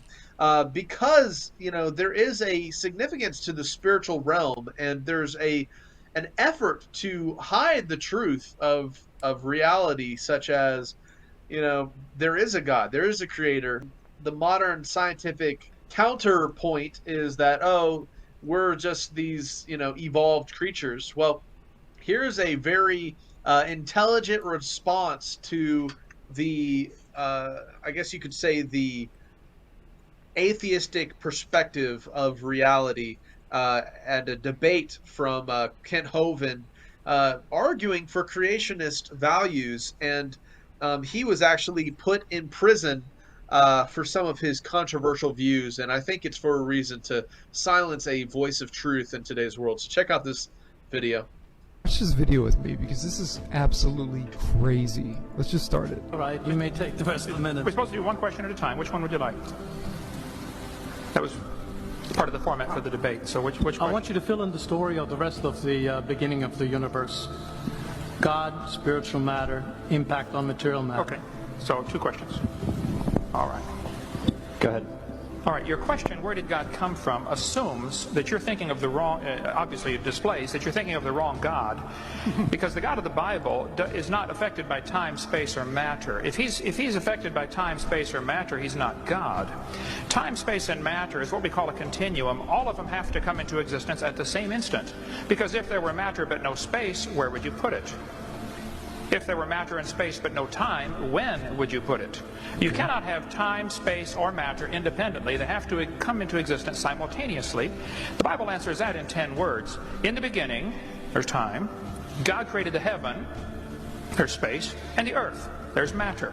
So you have time, space, matter, created a trinity of trinities there. Just, time is past, present, future. Space has length, width, height. Matter has solid, liquid, gas. You have a trinity of trinities created instantaneously, and the God who created them has to be outside of them. If he's limited by time, he's not God. The guy who created this computer is not in the computer. He's not running around in there changing the numbers on the screen, okay? The God who created this universe is outside of the universe. He's above it, beyond it, in it, through it. He's unaffected by it. So the concept that a spiritual force cannot have any effect on a material body, well then I guess you'd have to explain to me things like emotions and love and hatred and envy and jealousy and rationality. I mean, if your brain is just a random collection of chemicals that formed by chance over billions of years, how on earth can you trust your own reasoning processes and the thoughts that you think? Okay, so wow, that's the truth right there, though. Your question, where did God come from, is assuming a limited God. And that's your problem. The God that I worship is not limited by time, space, or matter. If I could fit the infinite God in my 3-pound brain, he would not be worth worshiping, that's for certain. So that's the God that I worship. Thank you. That's all right. So it was, a really interesting debate. And I think Kent Hovind was really influential on Rob. Rob used to watch his creationist debates over the years and look at argument against a faith in a creator. It's so important to understand that there are rational approaches to these topics, and it's really cool to see guys like Kent Hovind hold his own, with some of these debate things. But anyways, I just wanted to share that. With that said, here's our one last video, and the video is the interesting information about the firmament, showing topics like sky ice and the dome. Let's check this video out. I'd never seen anything like it before or since, and that's unusual because I've always had an interest in scientific things. I think that's even why I got selected to go to Antarctica, because a big part of the interview was about science and what I believed about things. So I really thought it was cool to see something I'd never heard of before. The whole time I was at McMurdo, I heard people talking about the wall, like that was a special place. It's pretty common to find ice walls and ice cliffs all over Antarctica. The whole place is ice, but it's all just normal white or clear ice. So I asked my friend where they get the sky ice from, and he said it comes from the wall. I don't remember exactly how he described it, but apparently there's a huge wall of sky ice in Antarctica. He said it was hundreds of miles inland from the coast. I never got to see it myself because I was only, and then I'm going to skip forward, stationed to McMurdo. I didn't get to go out on expeditions. He said it was the biggest natural structure in the world. Imagine that. He said that in the 1960s, the U.S. Army had a plan to bore a tunnel into the wall, but they didn't have a boring machine that could handle the super cold temperatures, so they had a whole testing project in Greenland where they developed ice tunnels and invented new boring machines that could operate in super cold temperatures. So this was back when they were going into forming NASA and all the other things that were kind of strange, the Antarctic Treaty, around that time, pretty close to it. And he says, like they did this whole big thing in Greenland for just practice. So it was like they were practicing to bore into the sky ice. I'm not an expert on that, but that's just what he told me. Then, once they had the new boring machine figured out, they brought it to the ice wall, or to the wall in Antarctica. He said that the machine bored a tunnel, I don't remember exactly, it was like 5 or 10 miles into the wall, but that they never broke through the other side of the wall, and that they still don't know how thick the wall is even to this day. And I'm probably not remembering this part correctly, but I think he said that at first the floor of the tunnel was solid rock, but after a mile or two in, the floor was sky ice, like it was sky ice underneath after a certain point, or something like that. And apparently the wall slowly builds itself back up. So it slowly builds itself back up after you cut it, because after a year or so, the tunnel had shrunk smaller all by itself, like a self-healing wound. It starts closing up. They had to leave the boring machine inside the wall because the tunnel shrunk too small to get it back out. And after a few decades, the tunnel was completely gone.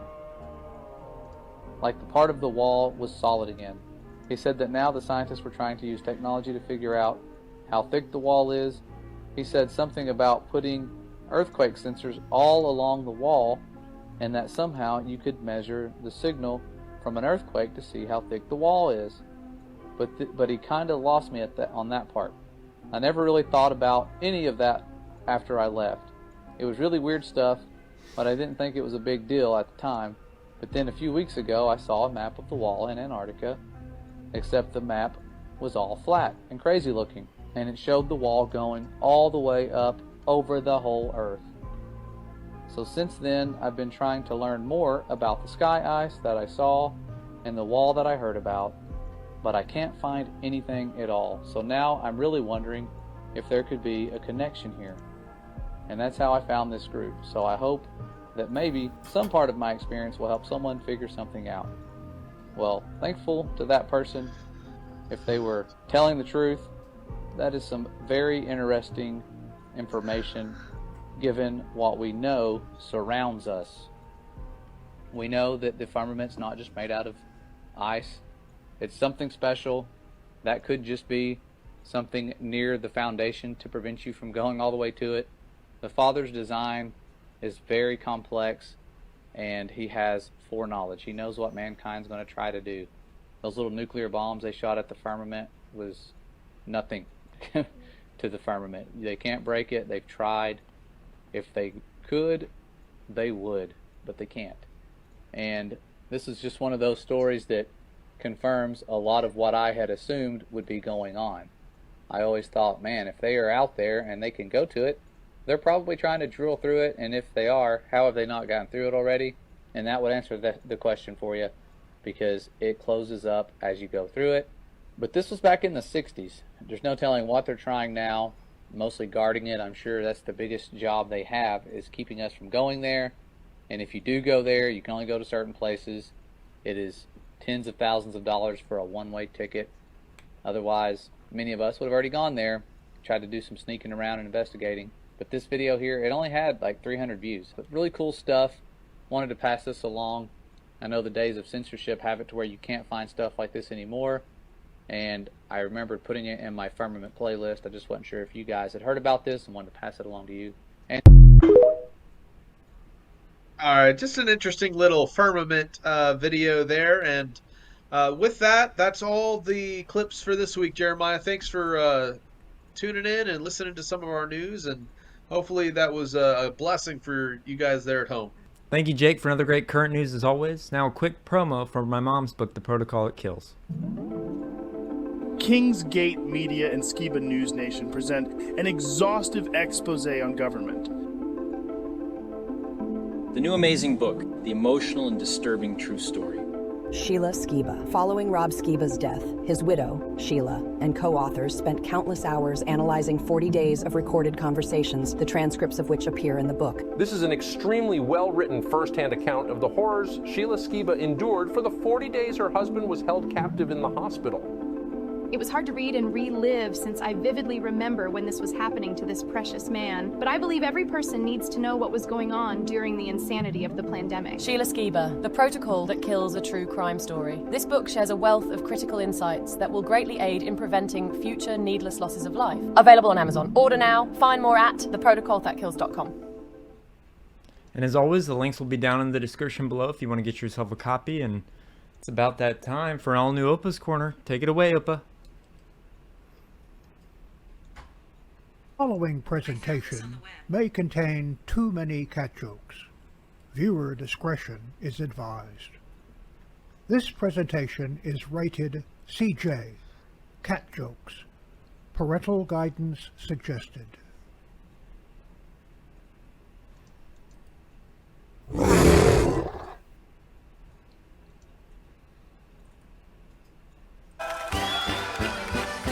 Mein Hut, der hat 3 Ecken. 3 Ecken hat mein Hut. Und hat nicht 3 Ecken, dann ist es nicht mein Hut. Time for another OPA'S Corner. So let's start with some story. A father, mother, and child went out to spend time on the beach on a hot summer's day. As soon as they reached the beach, they discovered that there was a black flag and a sign not to enter the water. The boy really wanted to get in the water, but his mother did not agree, and they stayed on the beach to rest in the sun and play in the sand. After a few minutes, the father got bored and turned to his wife. "Keep an eye on the boy. I'm going into the water. There's no way the sea is really that dangerous."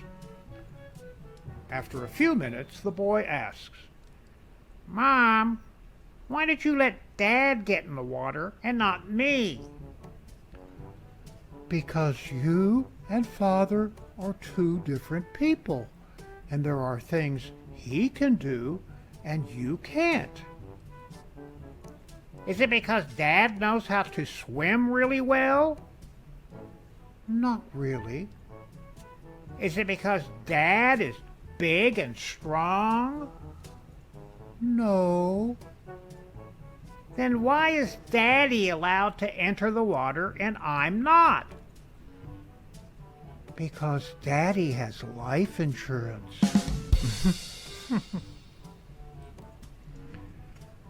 Miss Rosie Jones was going to the market in New York when she happened to meet Father Patrick.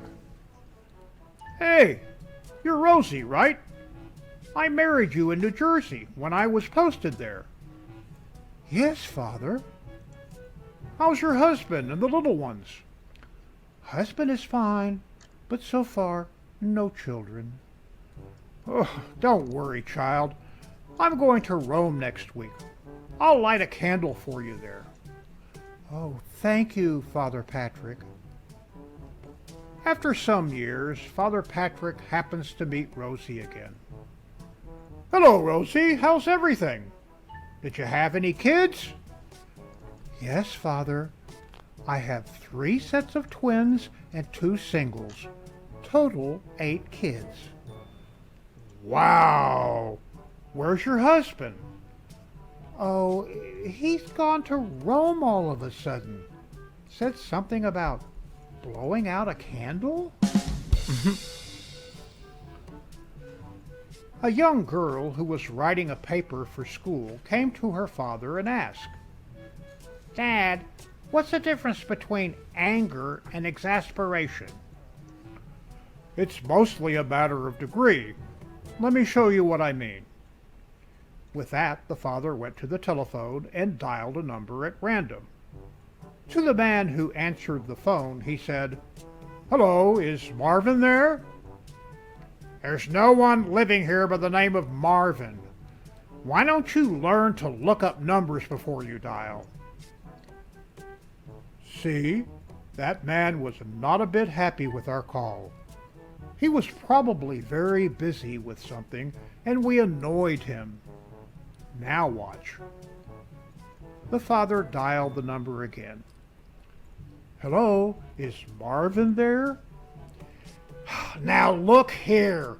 You just called this number, and I told you there is no Marvin here. You got a lot of guts calling again." The receiver slammed down hard.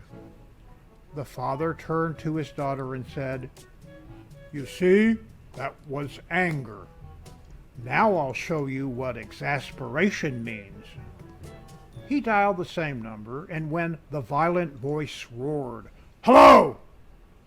the father calmly said, "Hello, this is Marvin.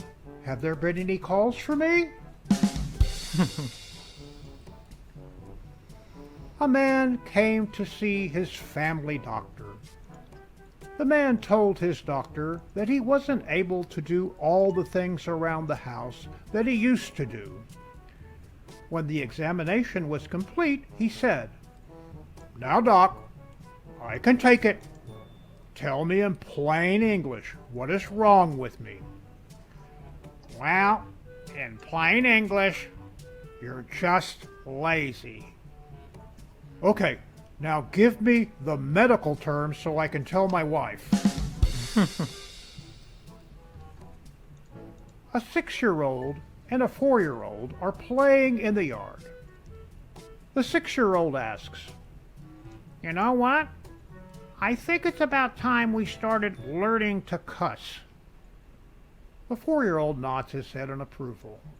The 6-year-old continues. When we go in for breakfast, I'm going to say something with hell, and you say something with ass. The 4-year-old agrees with enthusiasm. When the mother walks into the kitchen and asks the 6-year-old what he wants for breakfast, he replies, "Ah, hell, Mom, I guess I'll have some Cheerios." Whack! He flies out of his chair, tumbles across the kitchen floor, gets up and runs upstairs, crying his eyes out, with his mother in hot pursuit, slapping his rear with every step. His mom locks him in his room and shouts, "You can stay there until I tell you you're out." She then comes back downstairs, looks at the 4-year-old, and asks with a stern voice, "And what do you want for breakfast, young man?" "I don't know, but you can bet your ass it won't be Cheerios."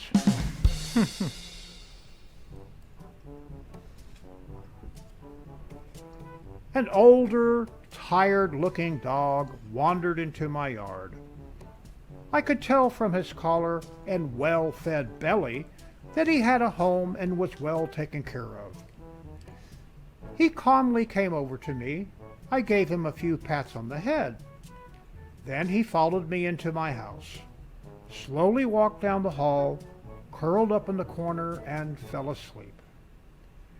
An hour later, he went to the door and I let him out.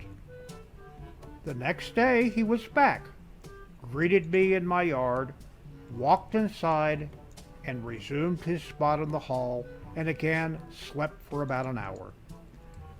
This continued off and on for several weeks. Curiously, I pinned a note to his collar.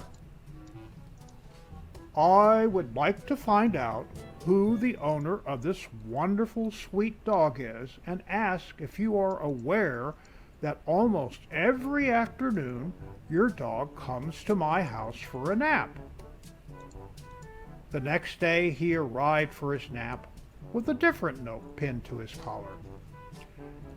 "He lives in a home with 6 children, 2 under the age of 3. He's trying to catch up on his sleep. Please, may I come with him tomorrow?"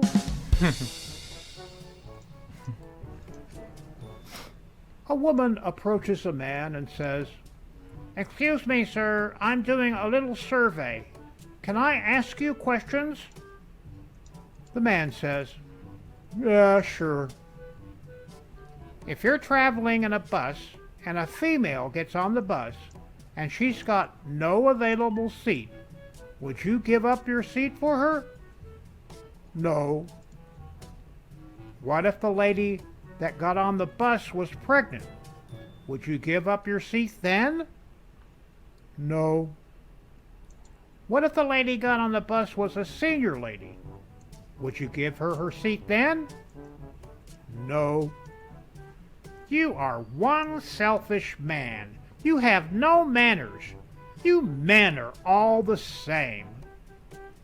"No, ma'am. I'm a bus driver." And now for the funnies.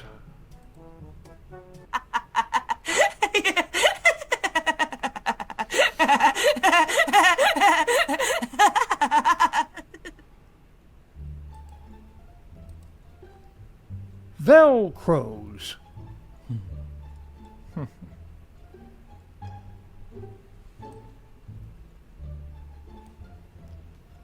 Run.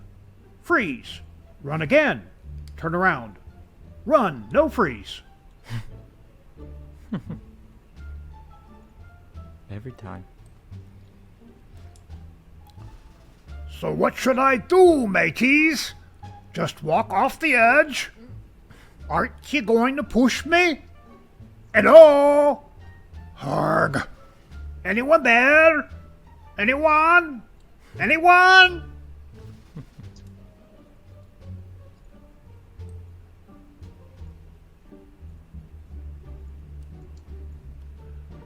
Today I'm going to nap on the bed, the recliner, the couch, the area rug, the coffee table, and the desk chair. Oh, that sounds exhausting.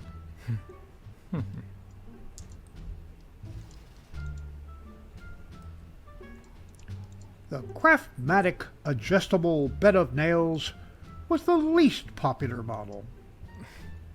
Needs more testing.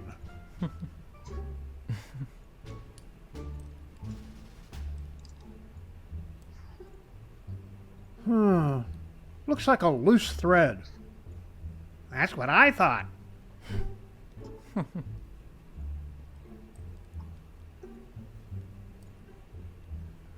Will you please explain to me again why we spent a small fortune just so Junior could visit a pretend haunted mansion when we could have stayed home in a real one for free?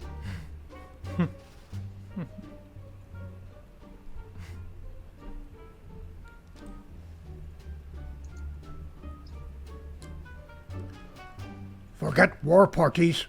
If we build a casino, they hand over their money faster than we can pour drinks. That's true. How? Hey, you're not in the pen. I know, I'm out on bail.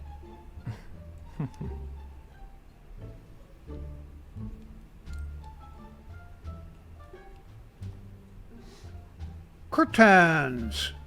Indoor climbing center for cats.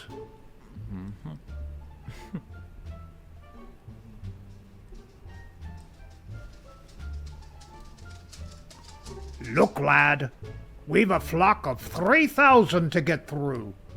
Just shear the ruddy sheep.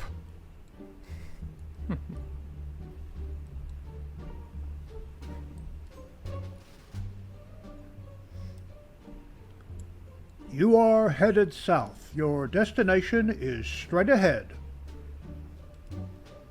When did we start trusting our own sense of direction?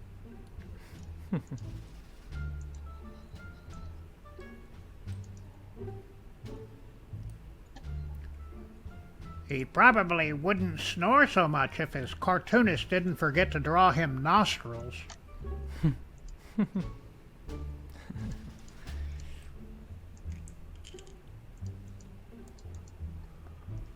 Darn it, gentlemen.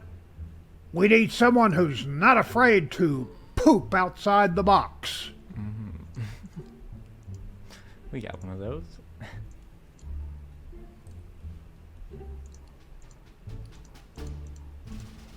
Cows, the beginning. What's that thing? I'm not sure. Looks like some kind of duo corn.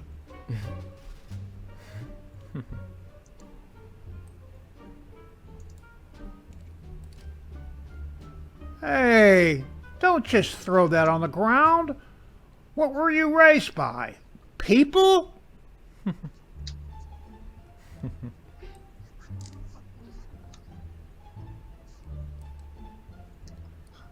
I wrote an essay about what I did last summer, but I ate it.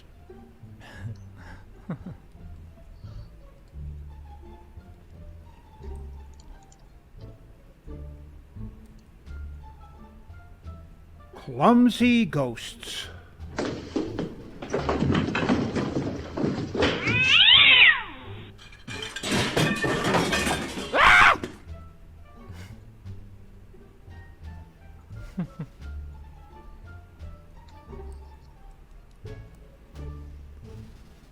Acme Bread Box Company. Okay, calm down, everyone. This monster, would you say he was bigger or smaller than your building? You can talk it over.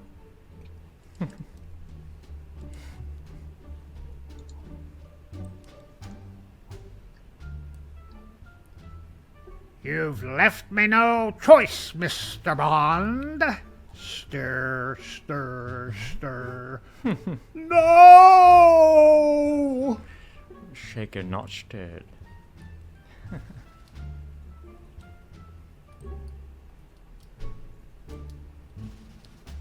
Hey, buddy. I could push it with my invisible bulldozer if you'd like.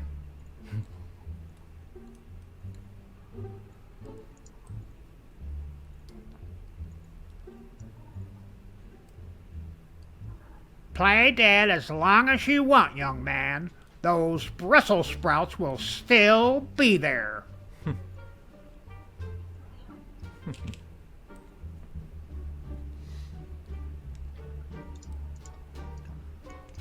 There are two options. You take down the squirrel baffle and I eat your birdseed, or I eat the power line and take down your internet.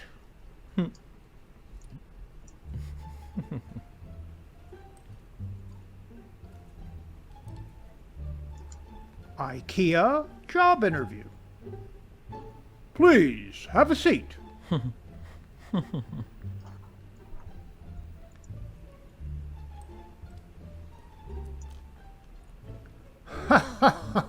Look at Noah. What a shitty boat he has built. Mammals. Ha ha ha. What a bunch of sorry losers. Titanic.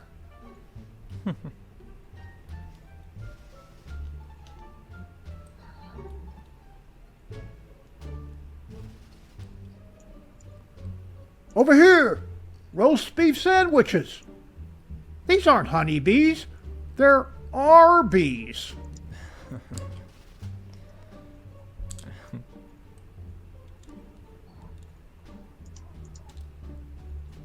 Slippery when wet. We just washed the stairs, so watch your step.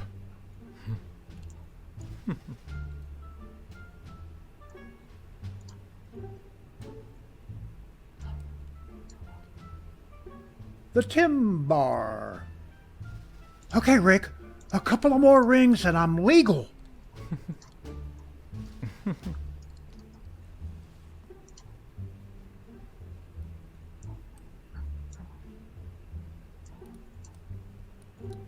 In God's kitchen. What are you cooking? Texas. Why?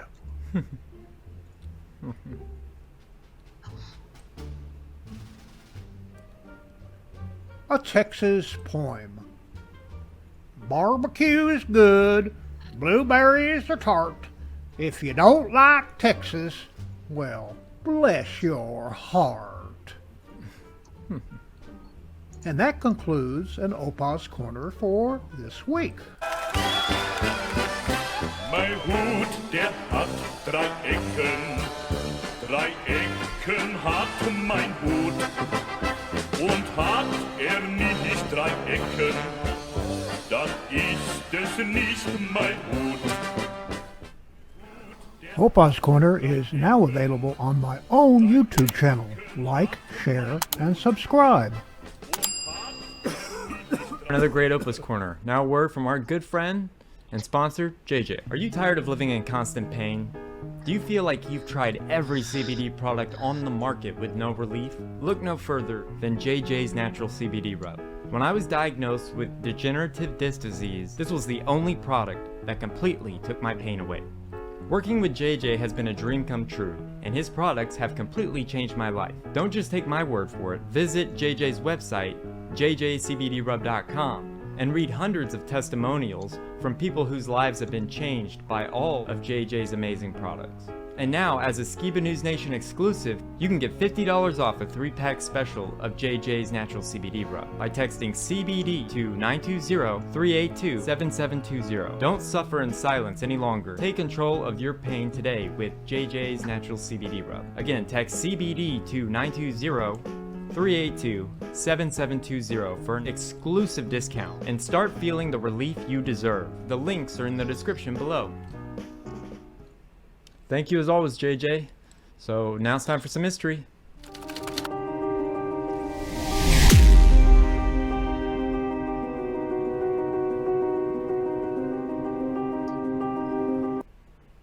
So today I have something very exciting to show you guys. I was able to sit down in studio with Odom. Now you may be asking yourself, who is Odom? Well, he was Ronnie Van Zant's friend, and I'll show you a photo of Ronnie Van Zant. This is Lynyrd Skynyrd. This is the Street Survivor album, probably my favorite band. And he was childhood best friends with Ronnie Van Zant, and was on the plane crash that happened in 1977 and sadly took the lives of 3 members of the band, or more, probably. But I got to exclusively interview him, and I wanted you guys to check this out. So check out this exclusive Skiba News Nation interview. Thursday, October 20th. A twin-engine Convair 240 with the name Lynyrd Skynyrd painted on the side is 580 miles out of Greenville, South Carolina, bound for Baton Rouge. 24 passengers aboard are heading for a concert date Friday night. They're relaxing. Some are playing poker. Most musicians, at a certain point, will sit down and they'll say, you know, is our time coming? I mean, when you fly 200 and 300 airplanes a year, you always feel that there's a point when it may catch up with you. It is shortly before 6 o'clock Central Daylight Time. The pilot, Walter McCreary of Dallas, Texas, radios Houston Air Traffic Control. He's low on fuel and can't make Baton Rouge, 80 miles away. Instead, he'll try for a small airport at nearby Macomb, Mississippi. When we found out 10 minutes from the Baton Rouge airport that we ran out of gas, and I just heard the pilot go, "Oh my God." Pilot McCreary turns his plane to the left and starts back toward Macomb. His altimeter reads 2,000 feet.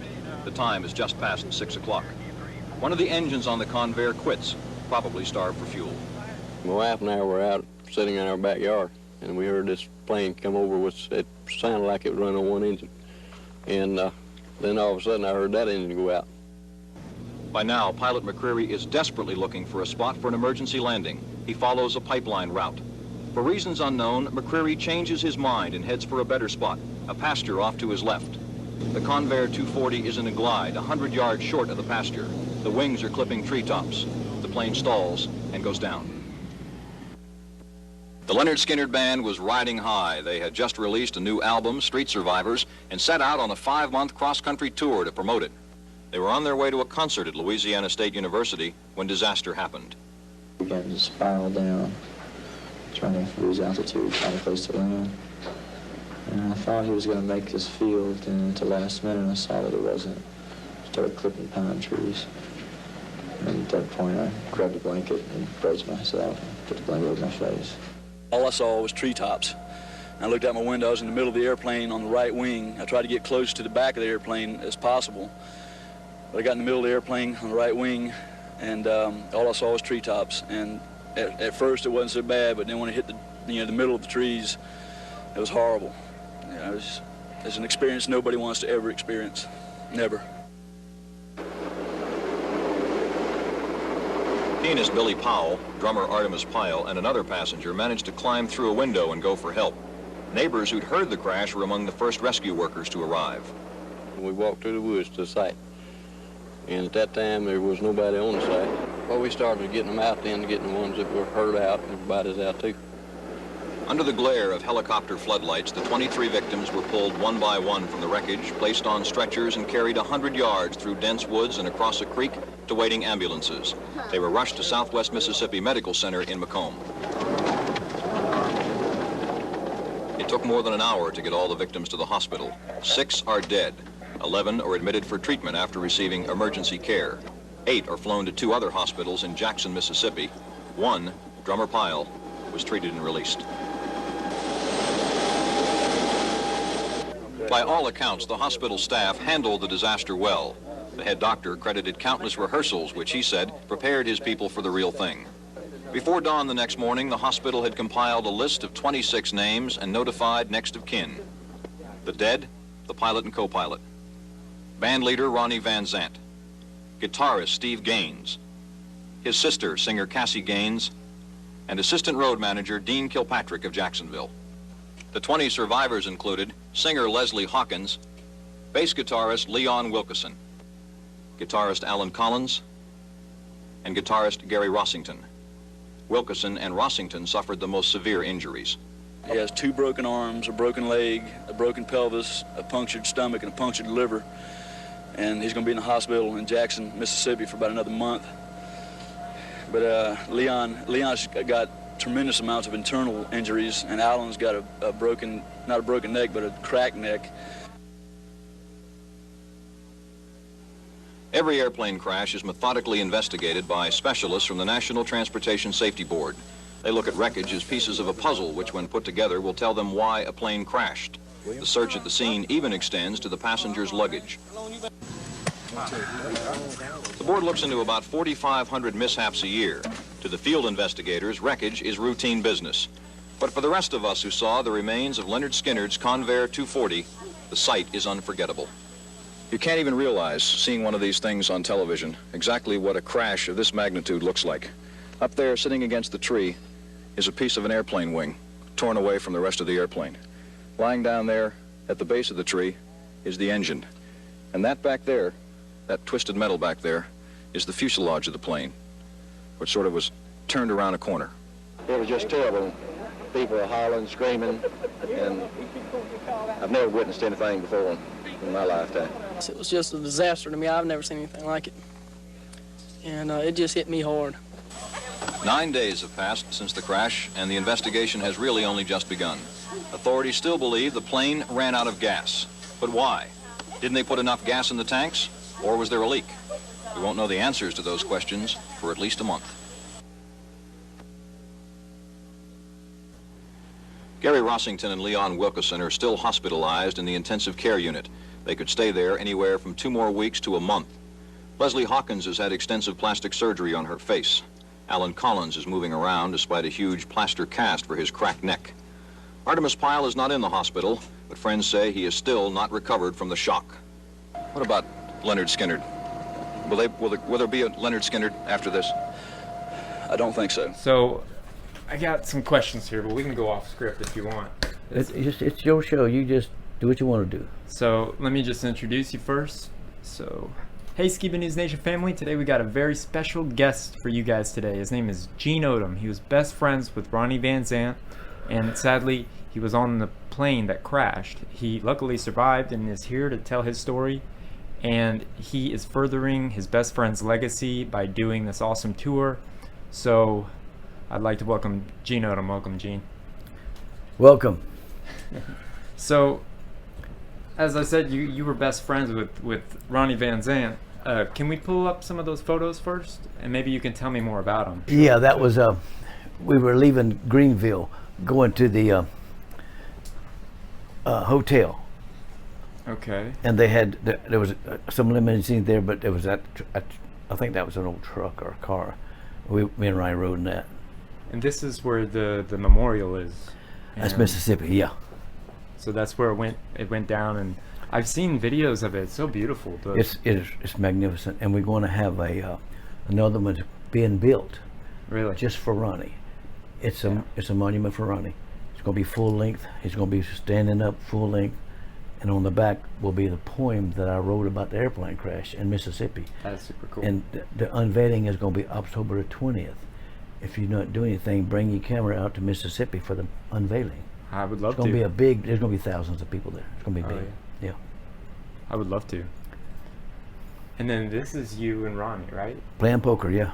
Yeah. That's me dragging the money there. You guys look like you're having fun right there. Yeah. Oh, yeah, I'm laughing because, you know, they didn't really know how to play.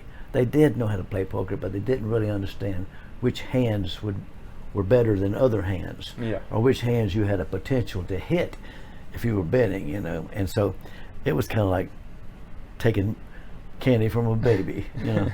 So they didn't really know how to play poker. Ron Ackerman could play, and he got them, but they're just like this. They had plenty of money. They like to gamble, but they really didn't understand which hands would beat another hand, you know. Wow.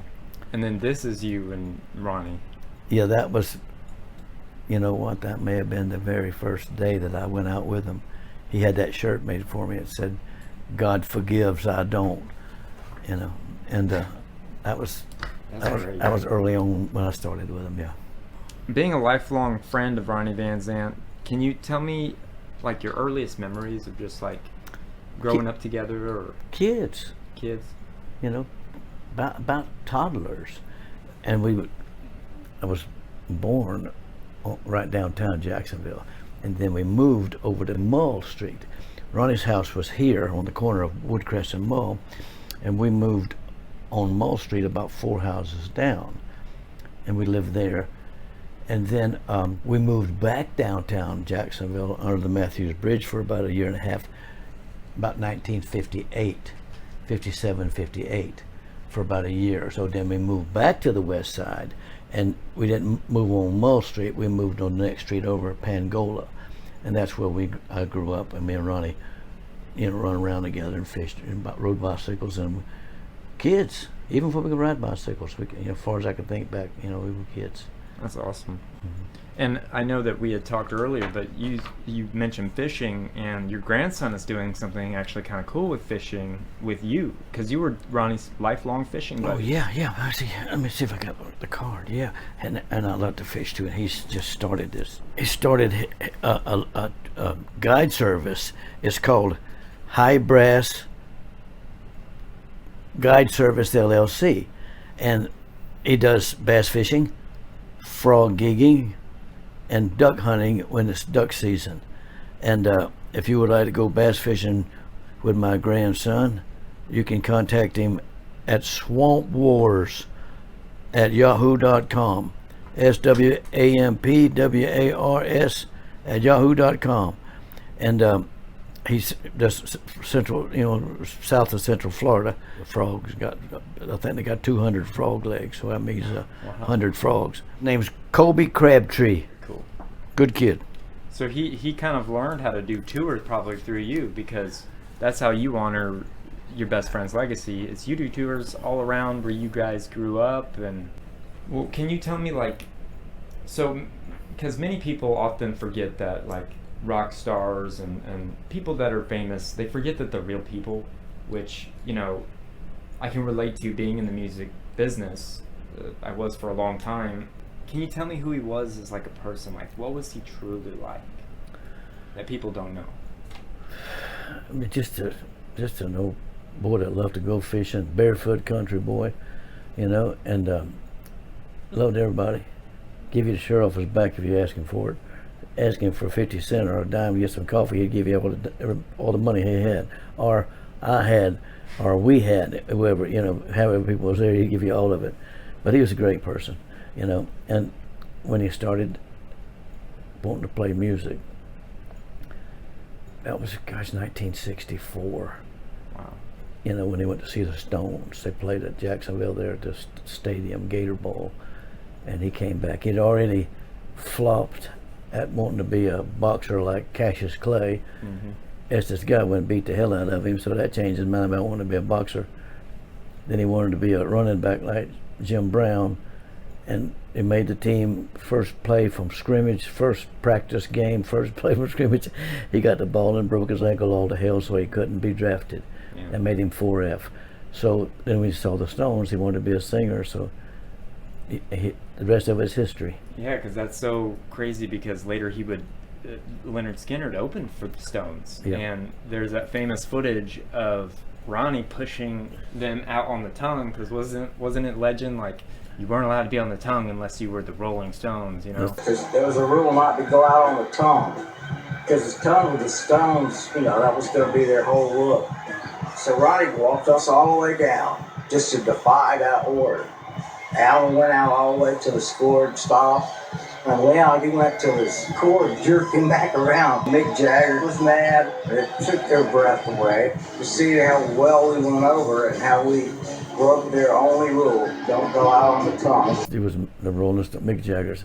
People don't realize, but every tour, every time Mick Jagger travels around, he's in charge of everything. Wow. From start to finish. Set design, everything. And his concert tours are his set, and his logos are for that tour. They're for Mick Jagger one time only, and they're never put out for display. When the concert or tours are over, those things are stored. Multiple storage facilities in the US and multiple storage facilities in the UK. That's crazy. All of his stuff that he used on stage is one of a kind, is stored up. And when that stage was built for him, they wasn't nobody supposed to go out there, but it was too late. Ronnie went out there, and I don't think they realized that Skynyrd kicked their ass. And Skynyrd did the Who and all the rest of them. That's why other bands, the other big bands that knew about it, they wouldn't never let Skynyrd open for them, because when Skynyrd hit the big time, they were a headlining act from day one. But they were opening. Yeah, and we kicked the dog piss out of Mick Jagger, Willie Nelson, and Waylon Jennings at the Willie Nelson Picnic in 1977. And they came out on stage, when Skynyrd left stage, 97,000 people went crazy. Tore the stage up, tore the PA down, run the Hells Angels off, run everybody off. Willie Nelson didn't want Skynyrd to do an encore. Everybody was gone. I walked out on the stage. I took the microphone and I told the sound man, I said, my name is Gene Odom. I'm Ronnie's bodyguard and head of Lynyrd Skynyrd security. We wasn't supposed to play a encore song. They're at the hotel. You folks need to calm down and back up and let these people put this stuff back together so Willie and Waylon can come out. 97,000 people went back, let them come back and build it. And the promoter came out. He went, I ain't never seen that before. I've never seen that done before. We were scared to death. I said, somebody had to do it. So you got to meet like Waylon? Oh yeah. When Willie and Waylon came out, the first thing Willie Nelson said, who was that? That's going to be a hell of an act to follow, and the crowd went crazy again, and we're crazy. Oh yeah. That's awesome. Peter Frampton's Come Alive album came out. Mm-hmm. And so we did two shows down on the Green, and the Willie Nelson Picnic in between those two shows. The first show, Skynyrd headlined, because it was a co-headline. And then Peter Frampton came out. And then when we went to kick Willie Nelson's butt there in Tulsa, we come back for the next show. And this show, Peter Frampton was headlining. And there was almost 100,000 people. Skynyrd finished, walked off stage, I put them in a limousine, they were gone. And so everybody, thousands, tens of thousands of people started leaving the stadium. Peter Frampton run out, grabbed the microphone. I'm standing behind the lighting tower, waiting on the limo to come back and get me. He came out and said, hey, come back, I'm Peter Frampton, I'm the headliner. The show's not started. Thousands, tens of thousands of people, please come back, I'm the headliner. Just going on out. He punched his road manager in the face, kicked his drums over, he was crying. And then the limousine showed up and I took off and I was gone. Yeah. See you later. Yeah. That's a great story. So, did he ever change as a person once he became a star? Because, like, a lot of people, they say do, but he seemed like the most genuine person when you see him. Most people do, because most people are fake. Yeah. He was the real deal. He was still barefoot to the day he died. And, you know, he did buy him an old truck. He wanted an old truck, and he went, when we were home, he went to Tennessee to buy a little piece of property, and he saw that truck, and he bought it and had it shipped to his house. And that May, he said, let's go bass fishing, man, come on. We went bass fishing, it was raining. And then, man, let's go home, I got stuff I can do. I said, no, man, this is your day. He always wanted an old truck, and he wanted a trophy bass. He always wanted that. Come on, man, let's go. It's raining. I said, let's stop. Look, I said, look at the truck. Look at this. It's stopping right now. We went, the very first cast, boom, 12-pound, 8-ounce bass. Wow. He caught his trophy bass, so he got both of his trophies just before he died. He got his old truck and his big bass, yeah. That's great. So, did you always know that Ronnie was going to become successful? Like when you were children and you know, riding bikes with them and stuff, you probably never thought you would be a rock star or headliner like you turned into. Well, a musician, you know, yeah. And then I was drafted and sent overseas in '69, and that's about the time that, well, they had Larry Johnston was still with them, Bob Burns, and so they were playing smaller gigs and stuff, you know. I didn't see the stardom at that time because I was away, and when I came back, they were playing a little bit bigger shows, bigger parties, and they were a lot more tighter band. When they first started out, they were just rudimentary, with their music, you know. Was it when they were 1%? Yeah, they couldn't play that well, and then mostly Alan, they developed into their own style, and they got better with their own music, better and better and better and better, thanks to Alan Collins, and of course Ed King, Steve Gaines. You know, Gary was a rhythm follower. He was never a take charge leader like Alan was, but in late 75 they came off the road to tour with the Who, and I knew then if they were playing with the Who they were doing pretty good, but I was always working, iron working, and Ronnie was always either on the road or rehearsing, and working when he was at the auto parts store, and I think he worked there till 71 or 72 until he started making enough money to pay rent, you know, somewhere, you know, and so he would work all day and drive 25 miles to the Hell House to rehearse most of the night, come home, get an hour's sleep, and go to work, you know. And in late 75, I realized they were getting bigger and bigger. 76, I knew then that they were on the way. Do you remember the first big hit that you remember him playing for you, or like him being like, this is, you know? Well, to me, it's always Freebird, because you know that was such a phenomenal, even to the day, you know, and you'd have to. Did it get on record? Okay, sorry about that. Thank you. You'd have to know the whole story about Freebird, how it was written and how it got started. Alan's wife actually came up with it. If I leave here tomorrow, would you still remember me? She came up with that lyric because Ronnie couldn't come up with any words at that time for Freebird. Alan had the music, but they couldn't come up with any words. And his wife wrote down notes to Alan and put it over his shoulder, and then Alan called Ronnie, get over here. So Ronnie came over and said, look what Kathy wrote. And Ronnie said, I'm beside Alan Collins, and they wrote the words to Freebird.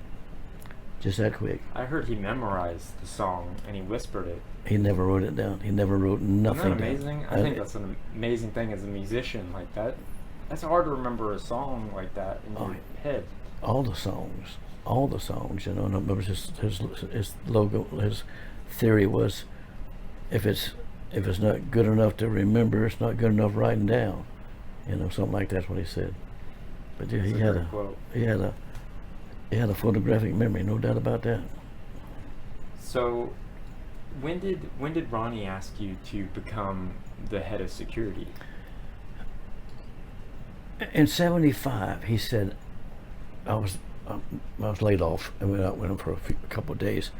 He said, man, start making the big money. He said, we're doing better now. And in 75, because Alan, I cleared Alan's property for Alan to build his house, and he said, man, when I start getting the big money, I'm gonna get you to be my bodyguard. Yeah, you know. In late 76, he came by. We went fishing, and I was between jobs, iron working. And he says, "Hey man, look at here." He says, "We're doing good now. I'm making big money, and I want you to be my bodyguard." He said, "I want you to come to work, start to work for me." And he said, "We're gonna be going to Europe real quick." And I said, "I can't go on that trip because I got a lawsuit, a union lawsuit I'm involved in." He said, "All right, we're going to go to Europe for a little while." And so when he came back, he came by the house and he said, "Here's your first payday. You're on the payroll. You're my bodyguard and security for the band." That was early 77. And the rest is history, as they say. The rest is history, yeah. So, you were on the fatal crash when the terrific incident happened with, you know, I think 6 people passed during that plane crash, and you were actually on the plane. And I don't know if this is okay for me to do. This is a diagram of the plane. Pretty close, yeah. Can you with the marker kind of show everybody like where you were and where Ronnie was? Here's a Sharpie. Yeah, it'll mess up your artwork. Oh, that's not mine. Okay. It's just artwork of the plane.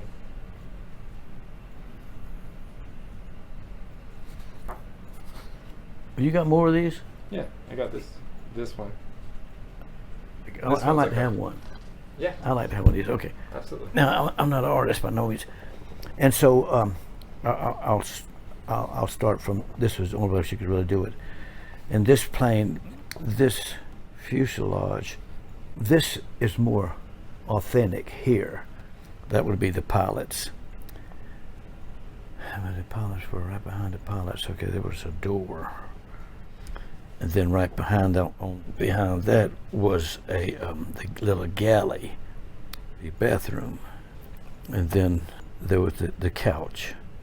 It had a concave in the middle. Not a big one, but a little concave. And then right in front of that was I think it was a 2x6. Could have been a 2x8 on pedestals. You could, sitting on the couch, you could set your drink on it, or you could prop your feet on it. It was about 18 inches high. And so across from them was Steve and Dean Kilpatrick. And on this side of the plane was two seats, poker table, two seats there. And across from the poker table was a single table that had two seats. And at the time of the crash, Ronnie was on the floor. Oh, yeah, I remember you telling me on the phone, but I couldn't quite understand. But He wanted to lay down, and he couldn't lay down in these seats, and because he had took 2 sleeping pills. Yeah. And I said, well, where that table was like 2 foot from here. The length of your foot is where the table was. I said, man, look here, y'all put your feet up on the table. Mm-hmm. And Ronnie can lay down underneath y'all's feet, and he can sleep there, and people can go back and forth to the galley and won't bump into him. You want me to draw that in here somehow? Yeah, make it a little smaller. Yeah. Is that good enough? Yeah, that's great. All right. That's amazing.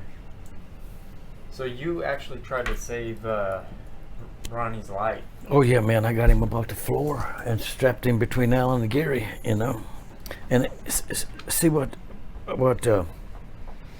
when the pilot sent the co-pilot out early on, when we started having the problem, I'd already went up there once, and when it started sputtering and missing, and this guy that told me about Cassie unsnapping her seatbelt, he told me, he said, yeah, man, I had such a massive head injury in the plane crash and then falling ironwork, and I got a memory problem. And so when I first went to the cockpit, they were trying to figure out what was happening. Yeah, why we having fuel problems, trying to switch fuel tanks or whatever. There was no dumping, no fuel. There was no fuel on the plane to dump. Billy Powell face when he said that. And I ran back and I went, somebody said, what's wrong? And I went, they don't know. I said, you're in bad shape when the damn pilots don't know what's going on. That was my first trip up there. And the second trip up there, they were still struggling with it. And I think the second trip is when we ran out and they wasn't picking up no more fuel. We had made the turn to come back to Macomb because you couldn't make the turn with the engines with no power. That plane would nosedive into the ground. So the engine started running enough that they could make the turn. At that point in time, I think we were at 4,500 feet, 4,500 feet at that point, because we'd already come a long way down. They thought they had enough airspeed to make that field, And so when the plane weighed 30,000 pounds empty, so as it was traveling, it was losing airspeed, because of hitting the atmosphere was slowing us down. Instead of having 100 miles an hour, when we started hitting them trees, it was 55, 60 miles an hour. And that weight of the plane started that nosedive it right into them trees. I ran back and kicked Ronnie in the ribs again, told him, get up, man. And I asked him about, you all strapped in? So then I went back up there the third time to argue with him and cuss him out. And then that's when I seen the plane do this. Mm-hmm. So I knew we wasn't gonna make the field. And I told him, I said, I hope you two guys live through this, because I'm gonna beat both of y'all to death. And so I grabbed Ronnie up off the floor and started struggling with him, getting him sitting down, and at no time did he ever know that plane was crashing. Did he comprehend it? Because he was so grogged out from them 2 sleeping pills. He died not knowing that plane was actually crashing, you know. So and almost peaceful in a way. And and you could say that, but if you knew how bad he hated to fly, that boy hated to fly. He did? Yes, sir. He was scared to death of flying. You know, he hated it. You know, he did it when he had to do it, but he hated flying. Now, I heard, I don't know if this is urban legend, but that there were 2 other bands that turned down that plane. It's like Aerosmith or... Well, I'll straighten you out on all that. The road manager had talked that company into buy that plane, and they didn't have license to haul people. They were a freight hauling outfit. So they established on paper L&J Leasing and got licensed to fly people. And so his intention was to charge the band more money for the plane than it was worth, than they should have paid. And more money per air mile for gas, more money. He was going to charge the band more money for the plane so he could get a commission off of the band. Wow. And he didn't come out with that until after I said, I know you was getting a kickback. You know, and he didn't call it a kickback. When he wrote his book, he called it a commission. To keep the band on that plane, he would get a commission. And I was going to put a stop to all that. All that was coming to a screeching halt as soon as that tour was over. But the plane crash stopped all that, you know. Well, I mean, it's amazing what you're doing now. If you could tell our audience what you do to carry on your best friend's legacy, I think is the coolest thing ever, and I can't wait to go to Jacksonville to experience it. But I take people on a tour of the West Side, where we came from, Ronnie's old house, Alan's, Gary's, where they came from, the neighborhoods we came from, where the old Curtis Lowe's store was, where we used to I used to take the Coke bottles down to Cashman, where we played football as kids, our old neighborhood, the schools they went to, you know, and where we grew up. Just tell the legacy story of Lynyrd Skynyrd, where the music came from and where they came from, you know. And I'd average about 2 a month, you know, and I'll make sure we put Patty's number on here. Oh, absolutely. If anyone want to call Patty and she could set it up. But the people that come on the tour are hardcore Skynyrd fans, Ronnie Van Zant fans, Alan Gary. They want to learn the true story about the music, where the music came from. Mm-hmm. And, you know, what better than one of the guys that grew up with the music and grew up with Ronnie and was on the plane and can tell you the true story about, you know, not just kind of BS stuff, but the true story. People really enjoy it. That are real hardcore Skynyrd fans. They really like it.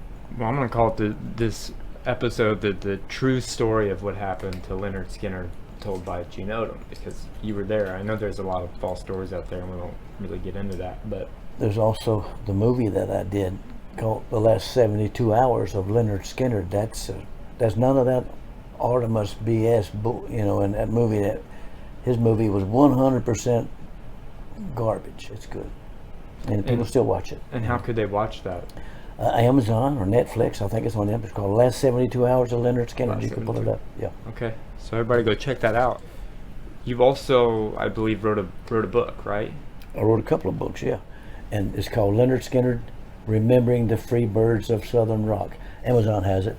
Random House, Broadway Books, and you can get that from Broadway Books, Random House on Amazon, called it Free Birds of Lynyrd Skynyrd, Remembering the Free Birds of Southern Rock. I wish I'd had one I brought with me.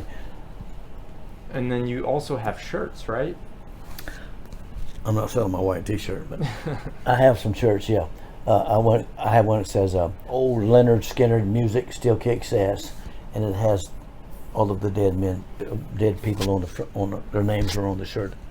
That, and I have one Hell House t-shirt, and I have one that I'm gonna find some way to make me a page to put these things on it, put these shirts on it. But the best one I have is the Old Lynyrd Skynyrd Music Still Kicks Ass, because people. I would love to get me one of those shirts. Old Lynyrd Skynyrd Music still kicks ass after all these years, you know. And that's a testament to Ronnie's writing and the other guy's music. you know, and Alan and Gary, they were songwriters. Ed King, Steve Gaines, but Ronnie wrote most of the lyrics, you know, and it's a testament to what they did. And to this day, they never wrote a bad song. All of their songs can still be heard on the radio. Very few people can say that their songs are being heard on the radio 50 years later. That's true. And I mean, Alabama changed this like little slogan when you entered, a Sweet Home Alabama. So it's like, yes, sir, Rebontel. I wonder what Ronnie would have thought about that. He'd be humbled. He'd be humble as he could be. You know, if you tried to say something about it, he wouldn't make no scene of it. You know. Now, me and my girlfriend, we saw Lynyrd Skynyrd. This was a couple years ago, and this is my personal opinion. It was watching a giant cover band. It didn't feel authentic to me, and I remember saying that out loud to my girlfriend, that it didn't feel right. There was something, I mean, it wasn't Ronnie. It was just like a giant cover band, and that's what they are. They're a tribute band. They were established in 1987 as a tribute band. Tribute band, Tribute Incorporated, Tribute Inc. They ain't gonna change nothing. Yeah. You know, you can put lipstick on a pig, it's still a pig. You know.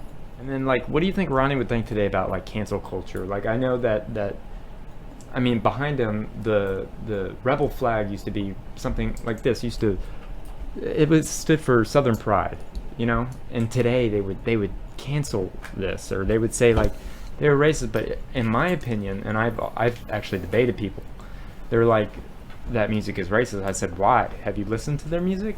If you listen to the Ballad of Curtis Lowe, I mean, you would see that I don't think Ronnie had a racist bone in his body. Ain't nothing racist about them. There was only one band member in that band that was racist, and I'm not going to say his name. It wasn't Ronnie Van Zant, believe me. It wasn't Alan Collins. You think he would have put an American flag or a Trump 2024 flag? Do you think he would be a Trump supporter today? Certainly. Guarantee it. It's like Johnny and Donnie are. You know, Judy, she's a Democrat, because when the Democrats get rich, people get rich, they think they're above people. And that's what democracy for the Democrats is all about, is that, you know, when you get rich, every one of them get rich. All of them billionaires, they're all Democrats because they think they're better than everybody else. They're going to look down on the peons because we're rich, we're famous. Ronnie Van Zant, Johnny and Donnie. Somebody said that about Johnny and Donnie because Judy was a Democrat. I said, drive out to Johnny and Donnie's house and see who signs in the front yard. I know who signs in the front yard, Trump. You know, especially young people, they're misguided because of the people in Washington. That's mind control, goes back to the beginning of time. MK Ultra. They're using it on the masses today. Oh yes, sir. It goes way back, you know. And if you can control their mind, you can get all of their money. And it goes way back. Well, I shouldn't say this on there, but secret societies go back to the beginning of time, and they're still here today. Some of them are still here today. I can name them to you, but I'm not going to do it on that camera. You know, one of the biggest secret societies on the planet is the biggest church, I ain't going to name it, system in the world. It's one of the biggest secret societies to ever exist. And it's mind control. True. If they can control your mind, they can get all your money. Yeah. You know? So, I mean, like, a lot of people think that every musician is in the Illuminati, is what they say. But I know that that's not true because I've been in the music industry, and you could set the record straight that Ronnie wasn't in the Illuminati. That's not a real thing. Ronnie wouldn't know that. Yeah. You know, he would know about it. He would be educated about it, but he would not stick his foot in it. Either way, none of that. And the Democrats of old and these new ones, they don't show their true colors. Slavery, all of that. The KKK, all of that was Democrats. Yep. Abraham Lincoln was a Republican. Right. Abraham Lincoln was a Republican. And they're trying to change their, you know, be a chameleon. No, they can't.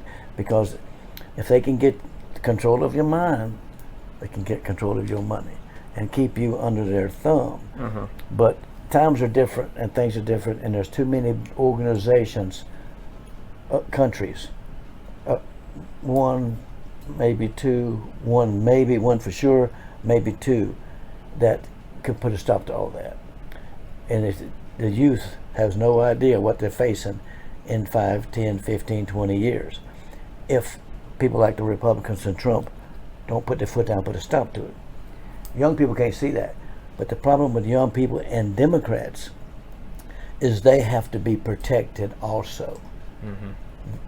Somebody, some bigger guy, somebody with more power has to protect them Democrats. Youth and the older ones, they have to be protected. So there has to be a society, and that society has to be a group of people, Republicans, if you want to call Republicans, that are willing to give their life to protect the innocent, meaning the weak, the innocent, the Democrats, the way they think.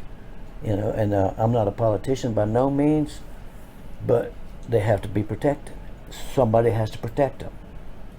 Us, me, you, the military, our government. You see what they've done to the military. But there's foes out there watching, getting ready.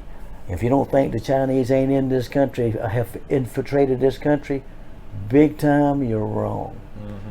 And they're doing it every day, walking across that border. Chinatown, the Chinese have controlled the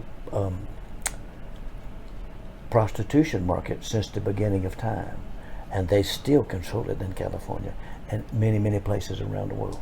You know, you might want to edit that out of there. I mean, well, we covered that a lot on the show. Like, that's what our show's about, is about showing that conspiracy theories aren't really conspiracy theories. You read? Sometimes, yeah. Pull up the Life magazine, the magazine, Secret Societies. Okay. The whole magazine is about secret societies that go back to the beginning of time till today. I'll have to look at that. Yeah, because like I'm really see fascinated. See who's in there. Ex-presidents. That's Yale and Harvard. They have their own secret society. Skull and Bones. Skull and Bones is one. The other one is, I can't think of the other name, and who some of the members of it. But yeah, see, the Bohemian Grove. Oh yeah. Yeah. It's frightening stuff. Yes, sir, buddy. Yes, sir. It's good reading. And it's Illuminati. How all these things got started. How where they go back to, and it's really good read. You know. I have to check that out. Well, thank you for being on on Skiba News Nation. So big thank you to Gene Odom for being a part of Skiba News Nation. And if you want to go on one of his tours, his email is hangingwithgeneodom@gmail.com. So huge thank you to my new friend Gene Odom. Now you got some memes for me, Jake? Yeah, I do. Yeah, I got some funny ones this week. All right, meme me up.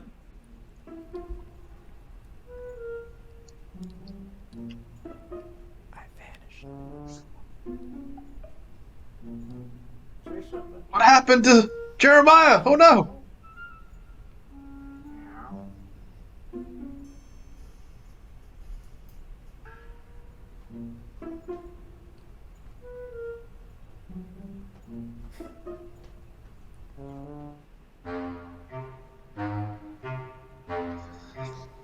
Meme me up.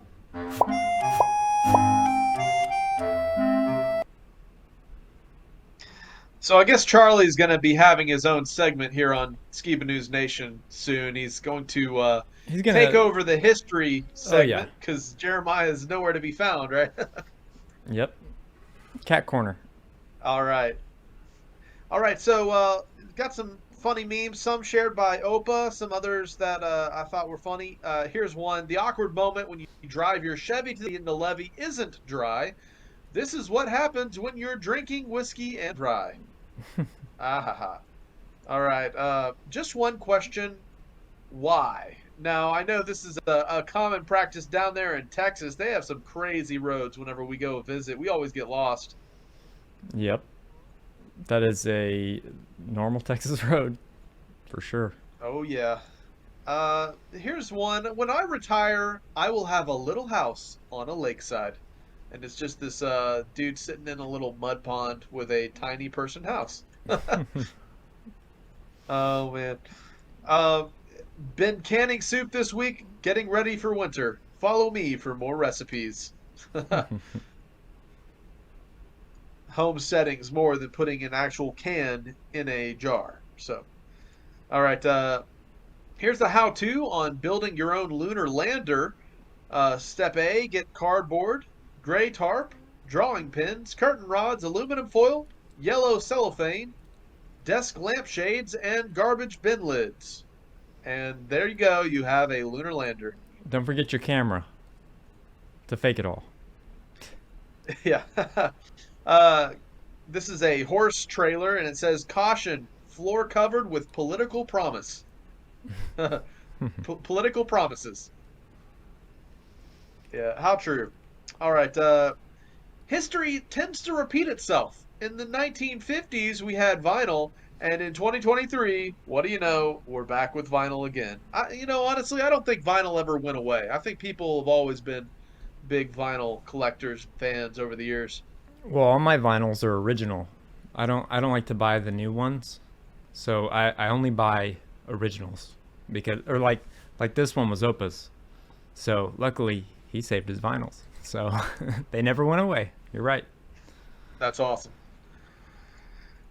All right, here's one. Right lane closed for no apparent reason. Back in Texas once again with crazy road stuff. Mm-hmm. Warning, weak Wi-Fi. Talk to each other. Pretend it's the 90s. Communicate with your friends. Here we go. How did my father die?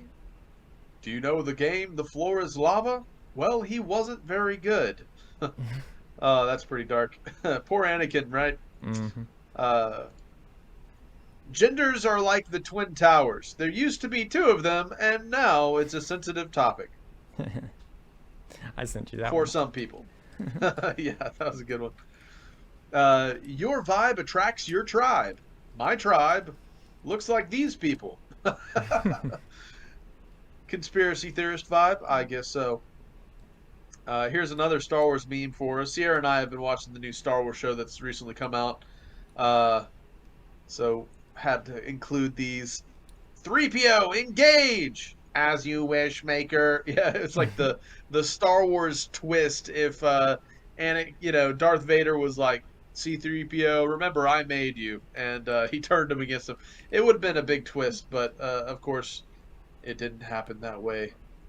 Growing old is mandatory. Acting it is optional. Mm-hmm. You got a hot rod old person cart there. That's my cart. Yep, that's OPA'S. Spy cart, yeah. I think riding around on those things are pretty fun. So you don't have to be old to ride around on those little carts. Every once in a while, Sierra will go to the grocery store and be like, "Today I don't feel like walking. I'm going to ride in one of those little Go Mobiles." Yep. Has anyone tried unplugging the United States and plugging it back in just to see if it'll fix it? Oh man.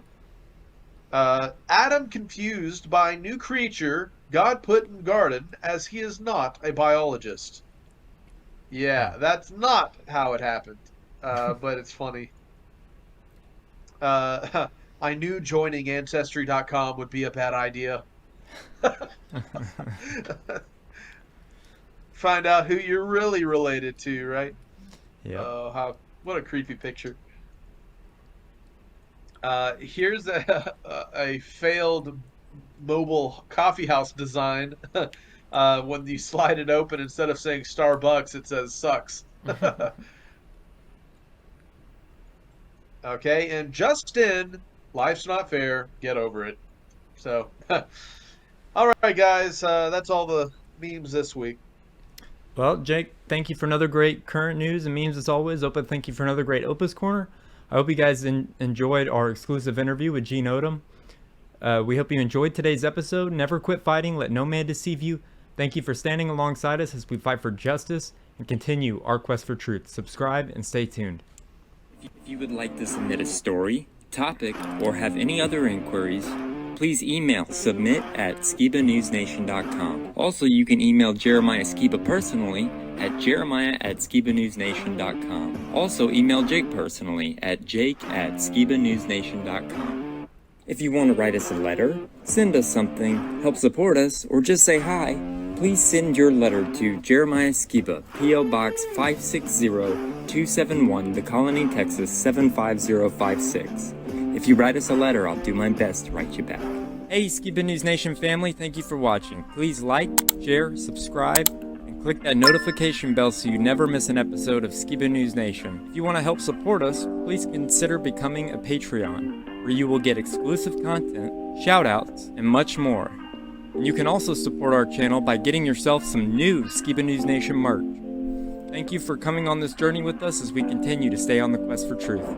Huge shout out to all our Patreon supporters. Thank you so much for your support. We couldn't do this show without you. If you want to help support us, go to patreon.com/Skiba News Nation. Also, you can listen to Skiba News Nation podcast on your favorite podcast platform.